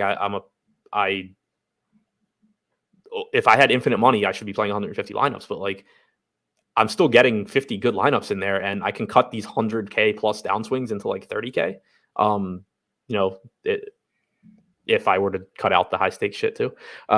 So yeah, I mean, I don't know, that's to me, that's just like the interesting thing. Like, there's really no excuse over the last 8 years that I haven't done more to figure it out, or cared more about figuring it out, or learned my lesson at any point. The excuse is that you've been doing well. So like, you haven't really needed. But I've had like, right? I've had enough swings where, like, as they're going on, I'm like, I never want to feel this way again. And then I win something. I'm like, hey, that's not going to happen again. And then it's going to happen again. So, like, there's no excuse for any of that. But, like, I wish there's, like, just more conversation. But, like, I know there's people smarter than me that, like, can sim out. I know, like, Nelson Adcock's done it on Twitter, I think. Like, if you're playing this tournament and you have this edge in this tournament, you're still going to lose this much money X amount of the time. Yeah. And, you know, for me, again, like, I'll look at that and still like half my brain is just like, that's not me though. Yeah. But, you know, just, you know, I wish stuff like that was more forefront. And, you know, just, yeah, because, like, it is a really important part. Like, I said it on Twitter today. I think that, like, I think it's absolutely the thing that is, like, kept me from going from, like, pretty good at DFS to, like, really good at DFS, or, like, thought of as really good at DFS, is, like, just never really moving up in stakes, because I would always do it too quickly and just blow through it. Right. And if you don't get hot right away, right, like, you're in trouble if you don't get hot right away in those higher stakes. I see a lot of people, a lot of familiar names in chat, and I really appreciate you all being here. I'm intentionally not calling out, like, doing a back and forth with chat, because I'm trying to make it more of a podcast. So trying to only comment on the things that are, like, relevant to the discussion, continuing what we're talking about. Dan Strafford does say there is a 100% a blueprint for bankroll management. Never risk what you can't lose. That is good advice. And I think Adam and I both understand that there is a blueprint for bankroll management. There is a good way to do this. And we have just both been too cocky to adjust our strategies to. Dan is also trolling, because that sentence actually doesn't mean anything. Don't play what you can't lose. Okay, that is also true. All right, Dan's always trolling. Just get back to your reading off lyrics, Dan. All right, yeah, I don't have anything else intelligent to say about bankroll management, so I'm gonna throw it to chat at this point. If any of you have any questions for Adam that you really want answered, I will ask him those questions. Some of, I mean, there are questions that I might not ask. Certain questions that people might want to hear you talk about, I might not ask those questions, but I am happy to answer some of your questions. Jewish McCaffrey says, curious what Adam thinks is the minimum bankroll needed to play DFS full time. I mean, it depends on your bills and cost of living. And obviously your edge, like, and I'm not going to pretend like I know the math to give you an actual answer. But I mean, that's the big thing, is, I think, and it's what I've, you know, like, I'm thinking about more, is I've always thought about it in terms of, like, if I play this much, you know, if my my expected ROI is somewhere in this range, and I play this much volume per day, like, I'm making this much money per day. But then also you have to keep in mind you can just string together losing day, losing day, losing day, losing day. And, like, if you're playing tournaments that, you know, I'm making $400 a day because I'm playing, you know, $2,000 a day and I have a 20% ROI or whatever, it's really, when I hit that one tournament, it's paying back all those losing days, but you have to survive those days. So, obviously it depends on your bills and how good you are. There's no, like, clear cut answer. I will say, when I quit law school, I think I had like 20K, and that was the stupidest decision I've ever made, which I learned, like, I got so lucky. Like, I quit on Monday. I won 100K for the first time on Friday. And then blew that 100K so quick. And part of it was, you know, I lost like 30K chasing winner take all qualifiers, by final qualifiers. The worst. So, you know, again, obviously I was doing that. I was probably playing like the 1K tournaments and stuff, but, you know, I was just like, wow, I basically lost 100K in like 3 months. And I quit school 4 months ago thinking that like 20K was just a limitless amount of money, basically. I mean, I've been there. I definitely understand that feeling of 20K. Speaking of which, how is your sweat going? Is it over for the NBA? Yeah, it looks like I finished in third, which I will take. How much do you win for third? 10K. Okay, so 10% of first, I assume that is. Not bad. The standard 100K, 30K, 10K. Okay, that is not bad. Congrats on making back more than your casino losses from last night. I saw. I won at the casino. I lost at everything else. Oh, okay. I saw bro in chat say "grats on the 10 Gs." So, and then I saw Jack said 100K. So I was confused about what was actually going on, and if it was over. But congrats on the third place. We will take it. Speaking of, so I tweeted out the thumbnail for this Twitter was saying that you didn't tweet out when you won $100,000, and I distinctly remember a few years ago you winning $100,000. and not tweeting it out. You disputed that. You were like, that's never happened. I've always tweeted out six figures. So it could have been a $50,000 win that you tweeted out that I did not remember. But I am curious your take on like screenshots in general. Like I would say that I'm generally a pro screenshot person, like within limits. Like I like to see people succeed. It's fun to see people succeed, particularly if they haven't had if they've been on a downswing. I love seeing like a screenshot that's like, look, I got out of my downswing. But then of course it does get obnoxious for like, there are times when it gets obnoxious, like just it's overkill. We don't need to see 5 screenshots a week, whatever. What is your distinction for yourself when you decide, yes, I'm going to tweet out this screenshot versus not tweet out a screenshot? Yeah, I mean, the obvious caveat is it's who cares? Like whatever you want to do. For me, like I always viewed it. I always kind of tried to think about when I was starting out, and if I saw people just tweeting like screenshots constantly, I would just not trust them because I had the general idea that, people aren't winning money every day. Mm-hmm. And so like, if you're doing it, like when people are doing it, like pretending they win all the time, I generally wouldn't trust that. For me, I always just, I do it like when I feel like it. Like, I don't think I've ever not tweeted a 6-figure win. It's possible that I did. I don't know. Maybe I was humble for a day, but, and got rid of that. I actually think the opposite of humble. I think you got super cocky. Like you were winning a lot and you were like, fuck it, I'm so good. I don't need to tweet out this 6-figure screenshot. People are going to see it anyway. That is the more likely reasoning, I think. Yeah. Then I woke up one day like, yeah. But I can't imagine that. But like for me, normally I'll tweet them out. Like I think I always tweet my 6-figure ones. I might have not tweeted a 50K. You might be right about that. But like, I'll tweet them if like something cool happens too. Like I know I tweeted one a couple years ago in NFL. First place was like 7,500, but it was a 3 max, and I got first, second, and third. I was like, I don't think I've ever done this before. That's cool. Or like I know I tweeted like a 20K the other like last month because I won by like 15 points, and I was like, I don't think I've done that. So yeah, I don't know. Or like, and one thing for me too, and again, this is where obviously it's all personal and whatever like you want to do. There's no right answer. Like I've always been pretty transparent on Twitter. Not necessarily with like dollar amounts of how much I'm stuck, but when I'm losing, I think people generally know when I'm losing.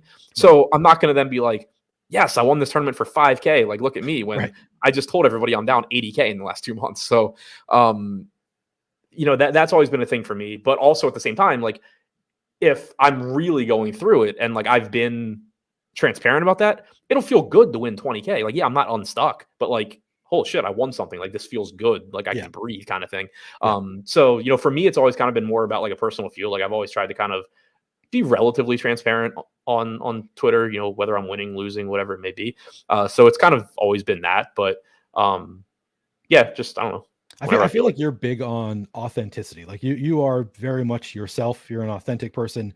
And I also like, it rubs me the wrong way when people strike me as inauthentic. And I think that like, I think it's probably the same thing for a lot of people. Like if I know somebody has been losing at DFS, like losing their ass, and then they tweet out a screenshot and the message is, I continue to fucking kill it. Like that bothers me, as opposed to if you tweet out the screenshot and say, phew, relief, like then it's like, that's cool. But like if you're like being inauthentic with your screenshots, then it's like that bothers me.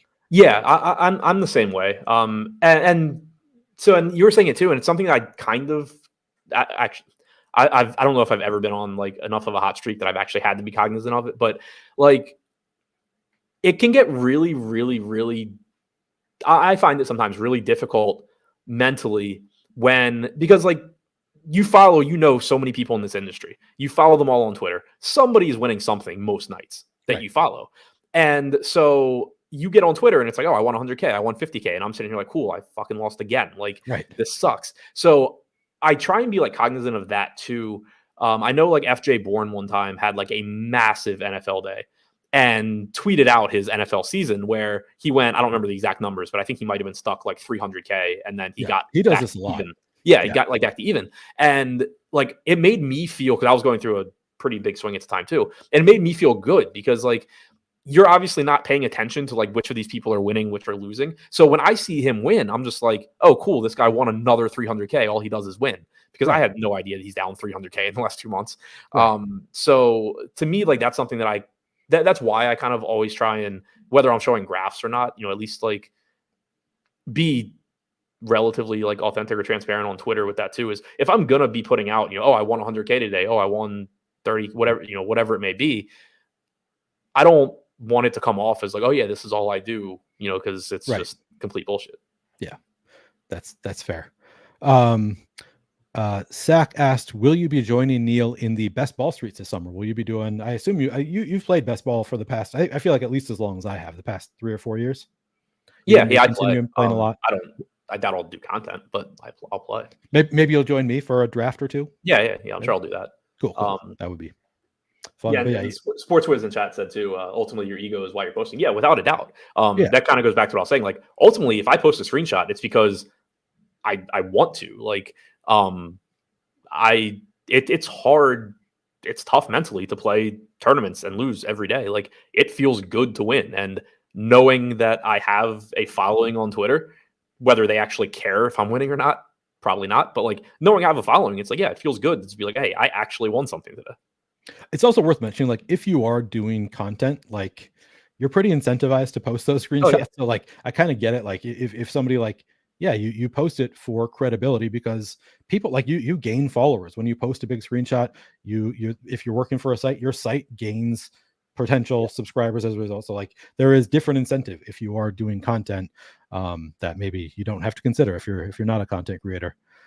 Braden asks, do you make your own projections? And if so, what's the most important metric to consider besides minutes for NBA, I assume? I don't. It's kind of on my list of things to work on. I go back and forth. I personally go back and forth. Like I said before, like, I understand how projections work. I think the learning curve for me is probably shorter than like some people and longer than others. But my thought process has generally been that publicly available projections are good enough that I'm not going to build anything like substantially better, most likely. You could certainly make the case that like they would at least be different, and as long as they're similar in accuracy, then I'm not going to be overlapping with the field as much, which I think is a valid point. But I have enough, like, I've built my process using publicly available stuff, so I can kind of mitigate those concerns. So I don't use my own. It is sort of on my list of things to do. I talked to you about it. One thing that kind of just thinking about like what DFS is going to look like going forward and where potential edges could be. We talked about how sims are going to make things harder. I would kind of like to start building my own stuff and just be prepared for. I don't think publicly available projections will ever become bad. At least from like main content sites. I don't think you're going to start getting like, oh, this guy's projected for 28 minutes when he's going to play 4 or anything like that.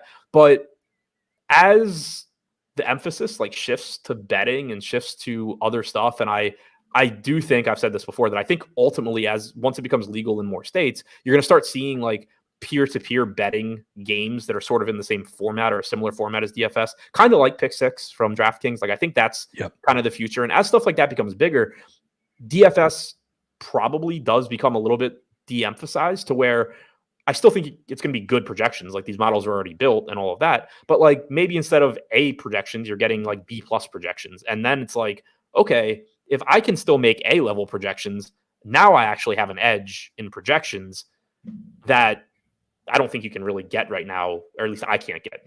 People smarter and better at math than me probably can, but like right now, I don't think I can get an edge that way. I think potentially in the future you could, but then it's also like, how small are the prize pools at that point?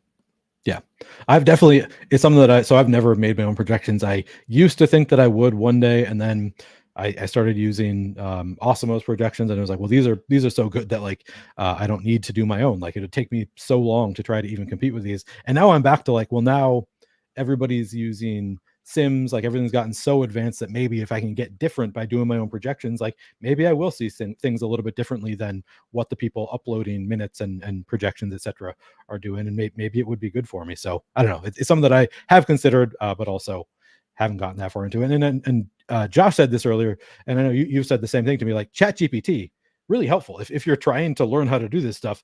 I feel like ChatGPT will, like, the learning curve is going to be a little bit easier for those of us who are trying to learn these things. Yeah, I tweeted something like that, because that's so like I said, I have no programming knowledge. Over the summer, I built bare bones, pretty shitty sims, but like they were good enough for what I wanted to do. And I tweeted like, I almost feel bad to some extent for like people that did all the right things and like put themselves in the position to like be really good at programming and spent all those years. And then it's just like AI is making it so easy to catch up. And somebody pointed out, like, you're not going to catch up to, what I know with ChatGPT, which absolutely you're not.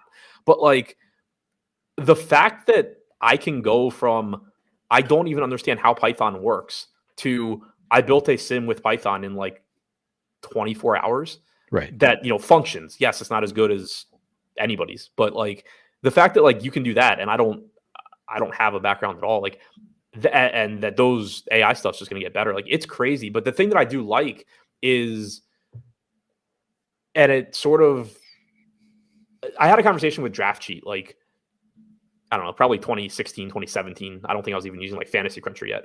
And I remember it because it was before baseball season. And he said something along the lines of like thinking in terms of like asking questions and then figuring out the answers to them, to try and like, this is back when we were still of the opinion that, if you could, I think like pitch type data was just starting. And like, if you could find ways to like utilize that, you could create an edge and all of that, which I think mostly ended up not really being the case. But anyway, he sort of said something like that. And I was like, okay, like the thought process makes sense. But even if I think of like a question that I want answered, I don't know how to build anything to get the answer that I want. Right. And now it's, I don't remember what I was doing the other day anymore, but it was like, I had a question. It was a pretty simple task, but it was like, it would be nice if I could just like automate this, or I would like to do this. And I was like, I just like, does what I'm thinking like sort of make sense? Is this a reasonable approach? And it's like, yes. And I'm like, okay, like, how would I go about this? And it like lays it out. And I, within 2 hours, had the relatively basic thing, that I was trying to build. Whereas if I'd had to just Google it, like I would have never gotten the answer, because you're just reading static articles. Right. Just going to take you for forever. Yeah, definitely a big advantage. I just tried scrolling a little bit in chat and realized that I'm way further behind than I realized I am in chat. We might not get to every question, but I'll try to get to a few more. Adam, how are you doing? Like, we've been on for nearly an hour and a half. I don't know. We didn't really talk about timing for this. I know you only slept 2 hours. I'm wide awake. I've been chugging coffee. Okay, awesome. Well, I'm actually going to definitely regret doing that, because like I am wide awake now. All right, awesome. Well, maybe I'll pass out, from drinking here, because I'll just keep refilling. No, I'll keep asking. I'll keep answering, asking questions that people have in chat. SportsWiz asks, serious question: how long do you think DFS will be around? A while. Like, I don't think it's going anywhere.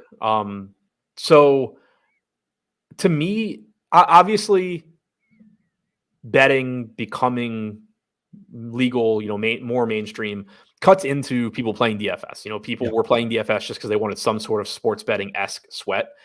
You're still not like, obviously you can make a 28 leg parlay that wins you 100K, but that, oh shit, I just won $100,000, doesn't exist in sports betting. True. So I think that you're still just always going to have tournaments. I think that the problem is there's no incentive for the sites to do anything that makes them like not massive roller coaster rides for people that play them regularly. Like, we're never going back. I'm not even like an advocate really of the flat payout, the 10%, the poker payout, like 10% the first. Like, that would be nice if they like always did that. 10% of the prize pool to first, 10% of that to 10th, like, poker tournaments used to do. If they always did that, it would be fine. But like DraftKings sort of like a year or two ago tried that out, where they would run it on some days. And it was like, can you stop this? Because it's already hard enough to win a tournament. I don't want to win the day where it's 20K to first. I need the 100K to first. So I don't think we're ever getting back to like the 2016, oh yeah, I min cashed a bunch of lineups and 3X'd. Like, you're not getting that. So like the sustainability part, I think, is always going to be a struggle. And obviously games are going to get more difficult because the public's going to get sharper. The, casual player pools going to shrink, all of that. But I think it's still going to be around with decent sized prize pools, at least for a while. My guess is that when you start seeing that go away, if you start seeing that go away, will be basically just it being replaced by the pick six-esque type stuff, where, it's instead of Anthony Edwards is $8,700, Anthony Edwards over 9 point or over, 29 points is X salary or whatever, and some sort of structure like that. Interesting. Yeah, like a different multiplier for the payout. Whatever. Yeah, something something like I don't even remember how pick six works. It was legal in Maryland for I think like 4 days. Yeah, I mean it's just an over under right now, but then like you get paid out more based on fewer people getting 6 out of 6, whatever. Right. As like, an yeah, aside, there's gonna be some sort of format where there's a game theory component, like there is in pick six, where if you pick stuff that maybe is a little bit less likely to hit, you get paid off better when it does. Maybe there's a salary cap, maybe there's not, maybe there's some other mechanism to create lineups or whatever. I think that's ultimately where things go because people would rather say, oh, over Anthony Edwards points than, oh, Anthony Edwards is projected for 50.2 DraftKings points. Like, I think, it's going to get more like crossover appeal once you can go that route. As an aside, while preparing for this, when I was making the thumbnail, I don't know if you know this, your thumbnail for this video was from the Theory of DFS. I watched that and I ended up listening to the entire episode once again because it was a really, really great cover. Highly recommend Adam's episode of Theory of DFS with Jordan Cooper. When did I do that? Was that like COVID? It's like I think it was like 3 years ago, like peak COVID. It was before I took over as the regular co-host. So actually, yeah. No, that was, I think it might've been, maybe it was a little after COVID because I actually think I remember doing it in my old apartment. I think I did like some podcast with like Dean during COVID because I remember being at my mom's house. You referenced it on the show, and I don't think that I've heard that episode with Dean. So maybe I'll go back and find that. But it was I highly recommend that episode. But what I was going to say is Blender basically predicted pick six. He was like, "Yeah, it's probably going to move to peer-to-peer sports betting." Like, and I was like, "Holy shit, yeah, 100% right." Just 3 years later. Jackoff asks, Q for ship. Does he bet props at all? Yeah. So that's something I've been doing a lot more. I sort of had started getting into it in, I don't know, like December, but I just never, I don't like jumping into things that I'm not going to have time or want to put the effort into like understanding what I'm doing. It burns me a lot. Like I knew about Bitcoin very early, just didn't buy it. So stuff like that. We all did. Yeah. Like everybody in this industry knew about it. Some people just put their money down and others didn't. And I was one that didn't. So like it's burned me before, but that was kind of the thing is like, I didn't jump into it as soon as Maryland got it because all my time, energy was focused on DFS. That's what I was doing content wise. That's what I was doing money wise. So I've started doing it a little bit more. It's still definitely something like I've had success with it. There's, I'm limited some places. I still am not totally limited other places.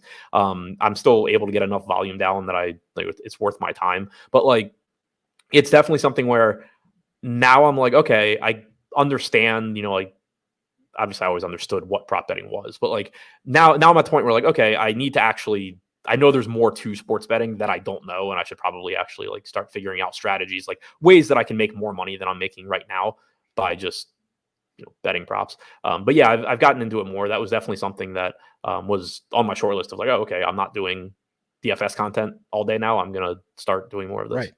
Another way to make money. Yeah, we can't in Minnesota. So hopefully down the line, I'll join you there.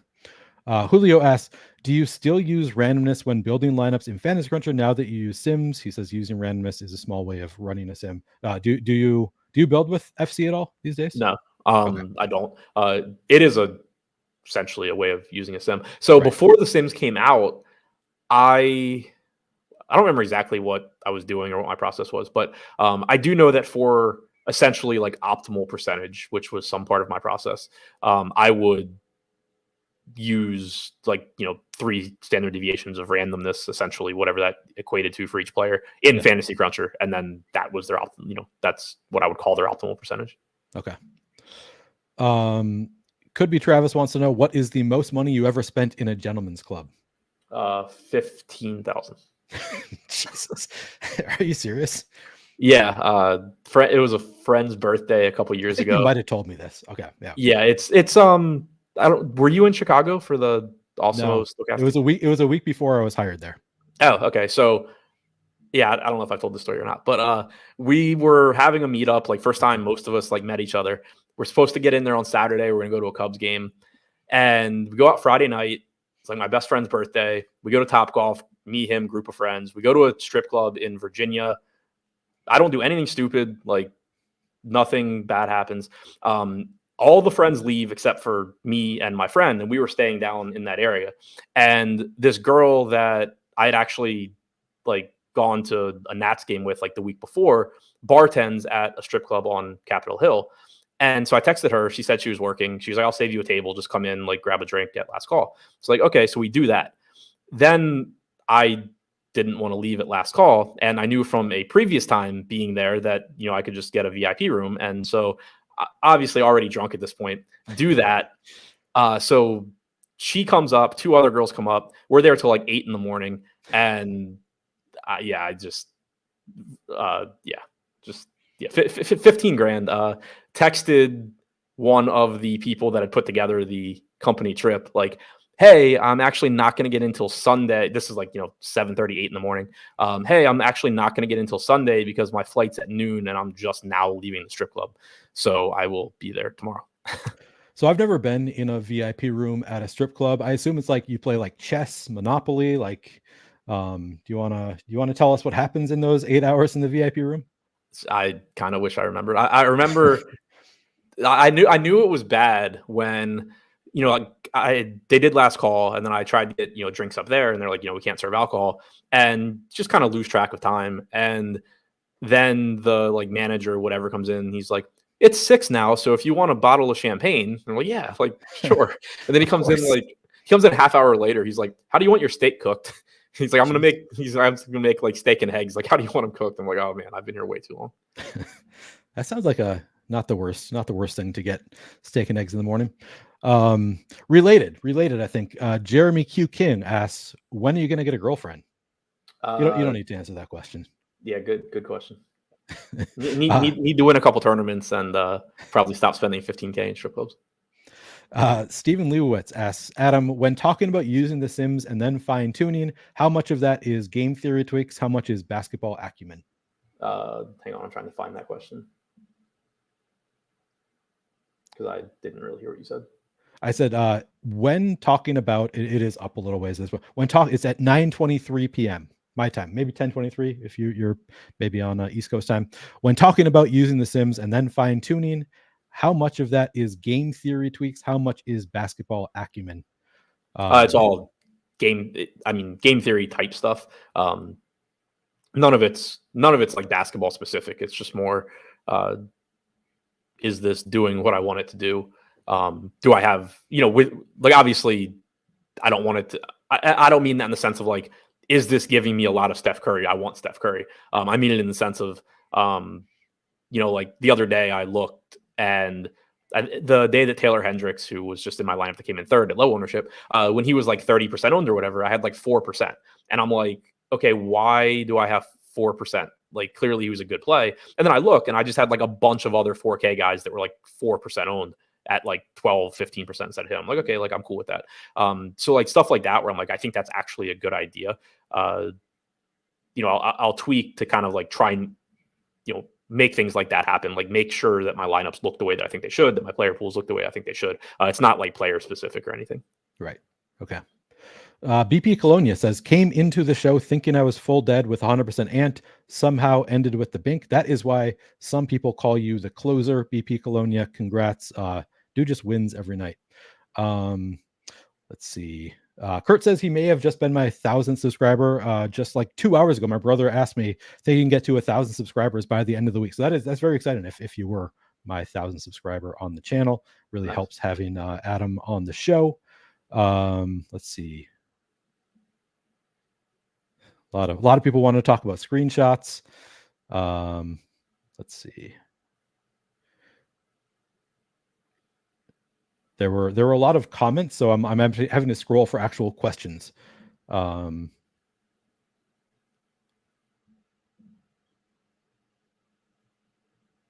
about tagging? Dan says, what about tagging a show they host? Oh, does he mean like if people do screenshots? Oh, tagging a show they host. I don't know. I don't. We're too far beyond that part of the conversation that I'm not sure what he was talking about.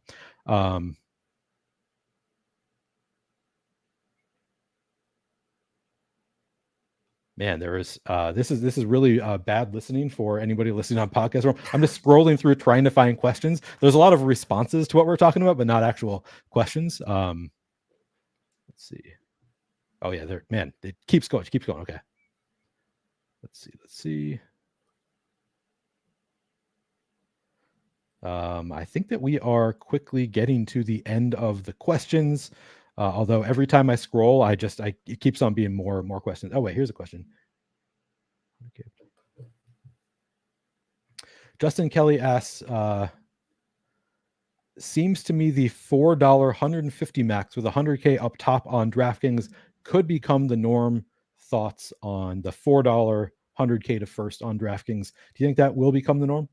I mean, so I've never understood why it wasn't the norm in the sense that I think they could just run it every day, or maybe not 100K to first, but like 25K, 30K. Like they could, I think, run a 150 max $4 with a good first place prize every day. Still run the $15 100K to first. Like I don't think you're cannibalizing too much. Like most of the people 150 maxing the 15 are going to 150 max the 4.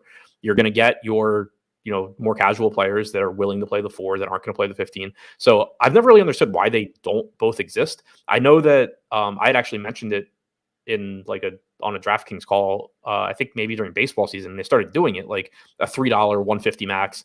I think it might've been like 15K to first or something. And they were just running that alongside the $15 and then it just went away. So I don't know why it went away. I think it was filling, but so yes and no. Like I don't think they're going to just completely destroy the mid-range. Like it's already, and my point when I kind of was advocating for like a tournament in this price range is it's very, very difficult. Like I think one of the bigger differences between DFS and poker was it can be really difficult to move up in stakes in DFS because like there's such big gaps. And when you don't have any sort of like $3 or $4 150 max, like going from 150 maxing, I guess the mini max to 150 maxing the $15. And like, yeah, they have the $5 5K to first, $8 5K to first. But like, one, those are really difficult tournaments relatively.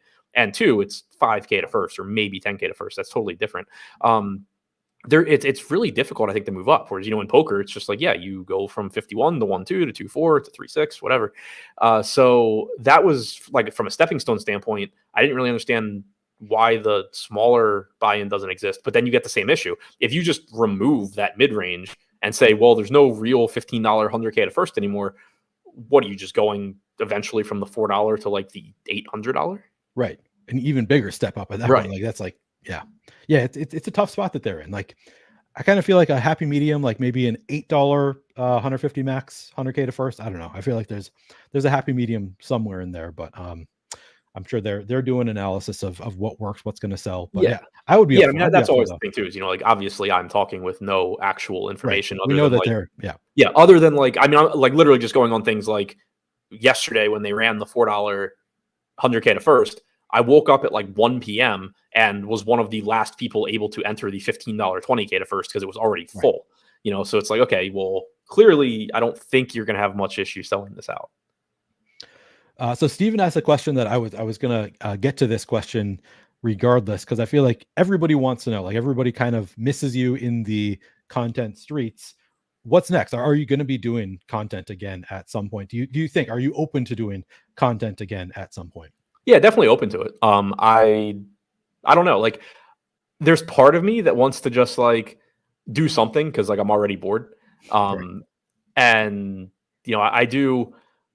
I enjoy doing shows. I enjoy talking about it. It's not like a passion necessarily, but like I enjoy it. Like I have fun with it. It's something to do. I do enjoy the community and all that. So I think I'll probably in some capacity do it again. I don't know what that looks like. I don't know if it's kind of like I don't think people have asked a lot if I'm gonna like start my own thing, and I don't know, maybe, but like I don't think I would start anything like huge. Maybe it would just be like, hey, like I'm gonna do this thing. It's not gonna be big, but it's gonna be the way I want to do it. It's gonna be how I do it, and it's gonna be whatever. Like I'll have a community. It'll pay me a little bit, and whatever. It'll entertain me.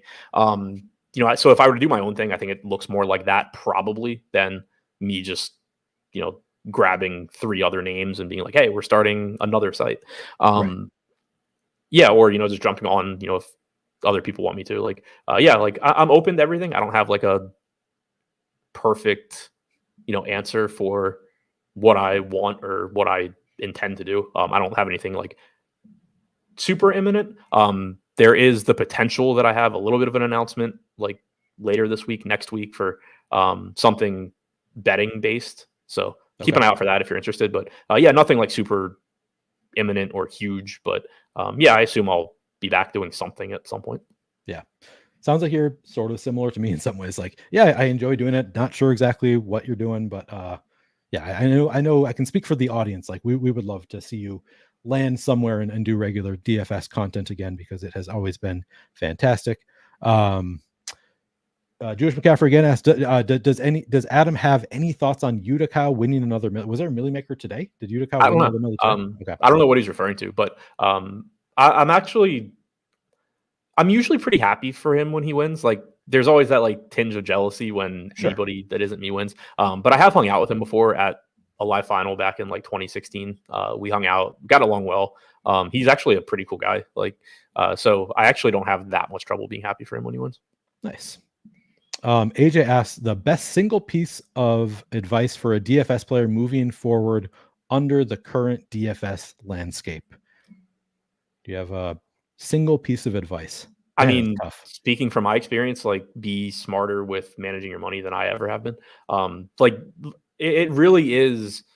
You can be the best, and I'm not referring to myself here, but like, you can be the best player, and depending how bad you are at managing your money, it does not matter. You will lose. So like, that's the big thing, is like, figure out how to sustainably and intelligently, make money and eventually move up in stakes would be the biggest thing. And then, also just always be trying to come up with ways to improve. Like, I do that to my detriment sometimes, for sure. I'll be winning and I'll change something, and then it's like, well, did that change suck, or am I running bad now, or whatever? How do I get back to what I was doing? But I think the game's always evolving, and I sort of mentioned it before, where I've had in the past, it would be like a full year where I lose, and I'm like, shit, like, I need to do something different. And I try to be more proactive with that now, and just kind of try and be ahead of what's happening. But obviously that's easier said than done. But yeah, I think to me the bankroll management thing is huge. Like, that's something that I know a lot of people that have more success than me, like, are good at and have had success with. And to me, that's just a really big deal. Yeah, I have never, but neither of us have ever been good at bankroll management, but that's good advice. Bankroll management, contest selection, which can include, I think, like even like, I did the NFL, flash drafts for DraftKings. Love doing those, underdog dailies, different types. Try out, figure out what works for you. You mentioned it with a contest selection. One thing that I definitely in the past made mistakes with, and I guess in some ways it cost me $1 million. I like being of the mindset that you can play less than the maximum number of entries in the softest fields that you can, as opposed to like, oh, I have $100, so I'm going to put 3 entries in the $33 3 max against nothing but pros. You don't have the Millie Maker. Obviously, like, you're probably not going to win it in this lifetime, but this goes for kind of for like the $4 too. Like, the 100K at first, like, you're probably not going to get first. Clearly, you're not going to nearly as often as you are like the $15. That's 1/3 of the size, or smaller field stuff. But it's still such a soft field compared to even like the $15, where you should be putting your money in the softest fields first. That's something that Alex actually had kind of tried to get through my head and sort of succeeded. And then I still like would play the slant instead of the Millie and get second in the slant when I would have won the Millie type stuff. But yeah, like, if you have $500 to play, it's still going to go further playing playing however many entries that is in the large field Millie Maker than it's going to go playing like a $500 single entry. I think I told you, Adam, that I got solo third in the $3 for MMA a couple weekends ago, and it would have tied for first place in the $15, and I would have chopped 100,000, whatever. But I don't have regrets, because it was like, yeah, well, I played the contest. Like, I wasn't gonna max out the 150 max, the $15 150 max. So it was like, there was never gonna be a scenario where I was actually going to get there on that day. Like, I wasn't gonna play that volume. So it's like, right. That's how I was too with the Millie. Like, I had played it that season, but I hadn't played it in a couple of weeks. There was a long period where like I just didn't really play the Millie Maker, because I was just like, I'm not going to win this. Like, this is I viewed it as like, I'm not going to get first, so why am I like throwing my entries into this? Where, again, where like your return is still good because the field sucks. Right.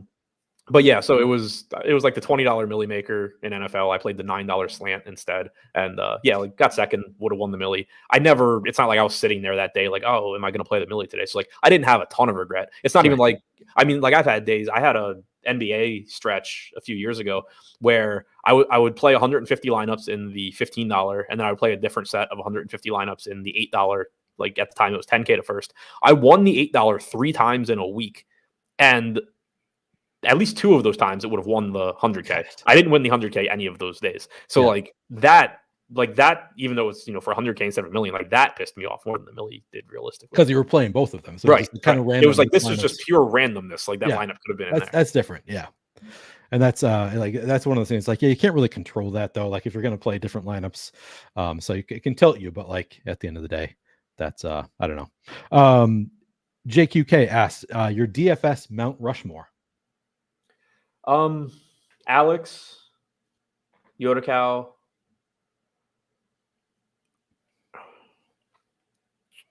I'm blanking on his name, but the very obvious one from when like we first started playing. Gandia or Sahil Sud? Well, he's probably up there, but no, Sahil. Yeah, Sahil Sud. I guess Gandia's probably got to be up there. I'm sure I'm forgetting somebody, but yeah, I mean, there's the Chipotle Bros, there's Ricky D, there is Two Gun now has I think 5 NFL. Yeah. There's a lot of Travis Petty. For talking NBA, like there's so many, and like I'm sure there are 10 names that I'm like that deserve to be in the conversation at this point. Yeah, that's always a tough question. It is a fun conversation to have, especially when people do have really strong opinions. But I'm like, I have no idea. I have no idea how much these guys have played, how much they've won. Like, we're kind of guessing, to be honest. Oh yeah, like there's a decent. I mean, I guess not because like they've been around for so long. But like I don't know if Sahil ended up money. Like he definitely fell off the face of the earth. From a DFS standpoint. So yeah, like I was gonna say, there's some chance that at least one of the names that people like throw out isn't even true. Is down money. Oh, for sure. For sure there is. Rich B asks, what is your process for a high variance sport like MLB? What is your stack theory, 5-3 or 4-4? My process generally is similar because the math behind it's going to account for it.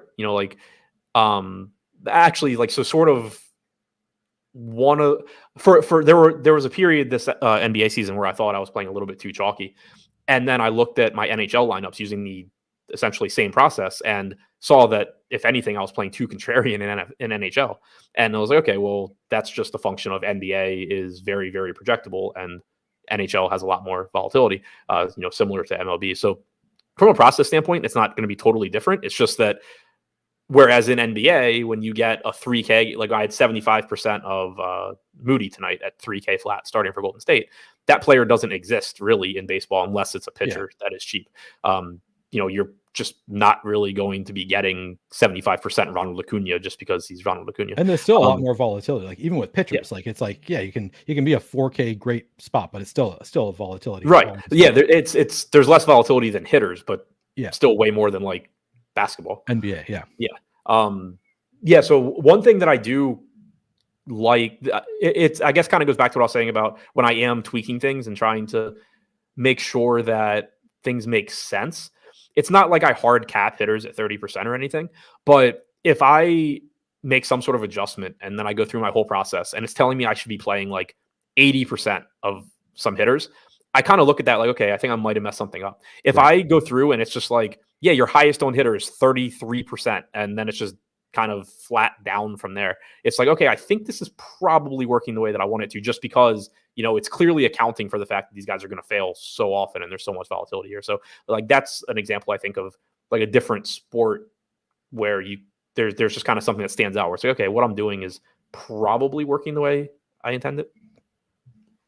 CJ Reno asks what kind of bourbon I'm drinking. I'm drinking Maker's Mark once again, but he also asks Ship My Money RPS, and I've seen other people were saying Ship My Money belongs at Ship It Nation, obviously the names.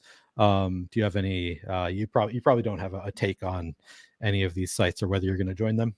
Yeah, I mean, I don't have any takes. Like they're all like staff. They all have good players. They all have good talent there. Like, you know, yeah, like there's DMs are open. DMs are yeah, open. yeah, exactly. Like I'm not sitting here like, no, like I hate them or anything. Like, Right. but it's not like they're not struggling for talent. Like they have it.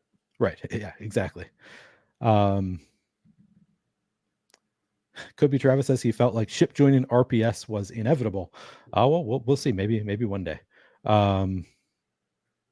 Scrolling down again, I'm scrolling. I'm like, oh shit, there's way more comments. I guess using the StreamYard as opposed to like just having YouTube open, it's like it doesn't automatically show you, like the thing doesn't get smaller, so you don't see how many comments there are. And then I just realized I had forgotten you could even see comments in StreamYard. I had private chat open. I was like, what are you even looking at? Like I'm looking at YouTube. Oh, funny. Like when you told me the timestamp for Stephen Leibowitz comment, I was just like, okay, that means nothing to me. Right. SportsBiz says you can't really teach personal responsibility to some people. It's not that hard to manage your finances, but folks still want to be greedy. DFS is too fun not to risk it all. LOL. I feel like he was just yelling at us. Do you feel like he was just kind of yelling at us? I mean, I completely agree. You can't teach personal responsibility to me. Yeah. Like Adam and I are the subject. I'm 34 years old now. The ship has sailed. I'm 40 years old, and I'm never going to learn personal responsibility. My wife tries. She tries so hard to teach me personal responsibility. Yeah, no, I mean that's like somebody asked the girlfriend question earlier, and I remember having the conversation with somebody that doesn't matter, but like years ago, where she kind of brought up the like, well, what do you think would have happened if like blah blah, and I was like, well, I probably wouldn't be. This was like right after I quit law school. Like I probably wouldn't be doing what I'm doing right now and like doing the things that I actually really want to do because I would have had to like be responsible for you and not just myself. Right. But then now I'm like, okay, you still haven't learned any of this. So I'm starting to like understand when, like people say things like, oh yeah, like she changed my life or whatever, blah, blah, blah. Like, like I needed her. And it's just like, I kind of, at least from like a stop doing stupid shit with your money standpoint, right. I can kind of see it. My wife has helped in that regard a little bit. Yeah, for sure. Dan Strafford wants to know your DFS podcast host, Mount Rushmore. And keep in mind that I am right here. Yeah, I mean, Dan already knows that anytime I'm pissing in a public bathroom, I hear his voice saying, and away we go. So I guess he's got to have a spot on there somewhere for that reason alone. Obviously, Lofty's up there, put you up there because I'm on your show. I said that that was me saying I'm right here, by the way. That wasn't Strafford. That was me. Yeah. But thank you for clarifying that it's only because you're on my show right now. Well, I'm trying to think of anybody else that has hosted a show with me that isn't Josh. Oh yeah, you just don't want to put Josh in there. We just like you were on Blender's show. Cut one of the heads off Mount Rushmore. Yeah, right. All right, that's fair. You can do that. Sportsbiz wants to know if you're ever going to go on Lowell's, if you'd be open to it. I mean, sure. I've been on Lowell's once. Oh, that's right. They did a big party thing, right? Yeah. It was during an MMA. It was a Nunes fight, I think. I was on with Brian, Pete, and I think RBX. And maybe I think a couple other people jumped in too. So I have actually technically been on, but I mean, I don't care. Like when I was doing content full time, I didn't want to do anybody's shows, as you very well know. But because like I was saying before, like I enjoy doing shows. I'm not like waking up every day like, oh, like how many podcasts can I do today? I don't enjoy them that much, but like now it's kind of, if anybody that I know like DM me was like, hey, do you want to jump on this and just like shoot the shit and talk? Like, yeah, I don't care. Yeah, I got to say it was much easier. I had tried to get Adam on my old podcast when we were coworkers, and the podcast was for the company we work for. And he's like, no, I'm not going to do that. I don't want to talk about my process. Don't want to give up any edge. And this was much easier. I was like, we can not talk about process at all. We can like just talk about your bet, whatever. And he was like, no, that's whatever. We can talk about whatever. So Adam is bored. He's more willing to do podcasts than ever right now. You've gotten me on twice, and both times were when I wasn't. I just take advantage of you being bored. Yeah, exactly. Works out really well. All right, we are coming up on 2 hours, so I think we're just gonna end it right at the 2 hour mark. I don't see any more questions in chat, so I will just ask you my final question that I always ask. Tell me about your favorite win or win celebration in DFS, sports betting, best ball, whatever it is. Your favorite win and or win celebration.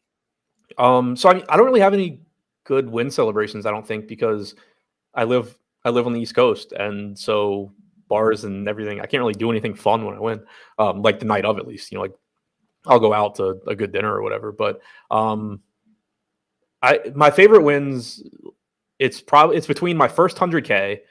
I mentioned that I just always won like at parties. I lived with a roommate in law school.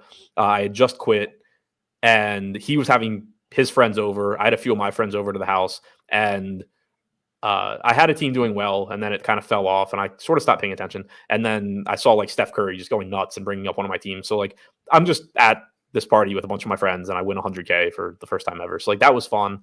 And then I guess similarly, my biggest ever win was January 2022. I'd gone up to New York. One of my friends from law school, it was his birthday, and so I gone up to New York, and I'm sitting at the bar. We go out Saturday night. I'm sitting at the bar, just like trying to stop feeling like shit on Sunday. And one of my law school friends is sitting next to me, and I wasn't sweating golf. I didn't have any good teams, and we're watching football. And I open the app, and like it says I'm breaking even, and I'm like, that's weird. Like I must have a golf team that's sort of doing something. And so I look, and I have like one team kind of climbing, and I texted Ben and was like, hey, is this team actually live? Like I'm not following golf. And he's like, if Lanto Griffin, closes out strong. And about the time he said that, Lanto Griffin holed out for eagle from like 100 and something yards. And he's like, oh yeah, you are very live now. So I went from just like sitting at the bar being miserable to just like literally opening my phone and being like, oh shit, I just won $175,000. Like sitting with one of my friends who again was from law school. So he's just sitting there like, this is just what happens all the time.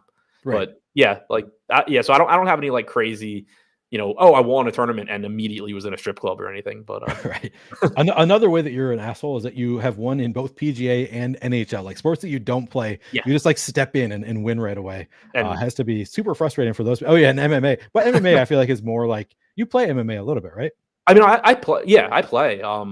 I play PGA a decent amount too. I played NHL this year, but I didn't. The NHL win that should actually be up there as far as favorite wins too. Like it was only quote unquote 50K, but like just the entertainment value of winning the biggest NHL tournament of the year because I was bored during All-Star break was great. But I don't know if I've had a profitable MMA slate since that live final either.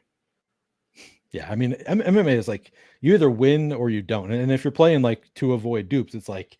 You really like you put yourself. It's hard. Like you win every once in a while to pay off all of those other losses. So MMA is one of the really difficult sports for me to like have any idea of how I'm doing or if I'm good or not. Like, yeah, me too. Like lately, I've kind of just been getting killed on the first fight and not really getting close. But I had a stretch like a couple months ago where I was actually really down, like thinking about MMA. Like, man, I suck at this. And then I started thinking back. I'm like, I think each of the last 4 weeks going into the last fight, I've been like, oh, if this happens, I win. And it just didn't happen. So I'm down thousands of dollars and thinking I suck when realistically, like, I probably don't. Right. Yeah. Eric Lindquist wants to know what's the opposite of Mount Rushmore that he can go on. I don't know what you call that. I don't even know where I would put Eric. All right. Fair enough. All right. Eric will appreciate this. I went to Nobu on last Monday and made sure to text Jordan Klein a picture of chopsticks since he does not know how to use them, which we found out when Jordan, Eric, and I went out for sushi together.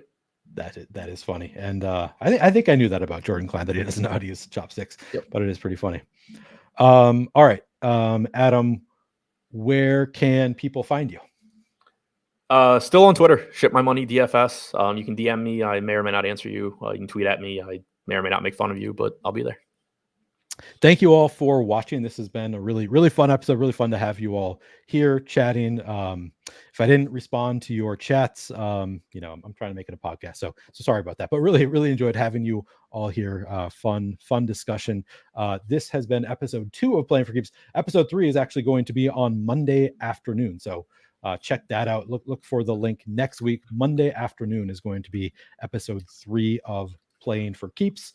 Again, you can find me on Twitter at PlayerQDFS. You can find Adam at ShipMyMoneyDFS. And of course, you can find me on this YouTube channel or this podcast feed where if you are on podcast. So please do like, subscribe, rate, review, all that stuff. Thanks for hanging out, and we will catch you next time.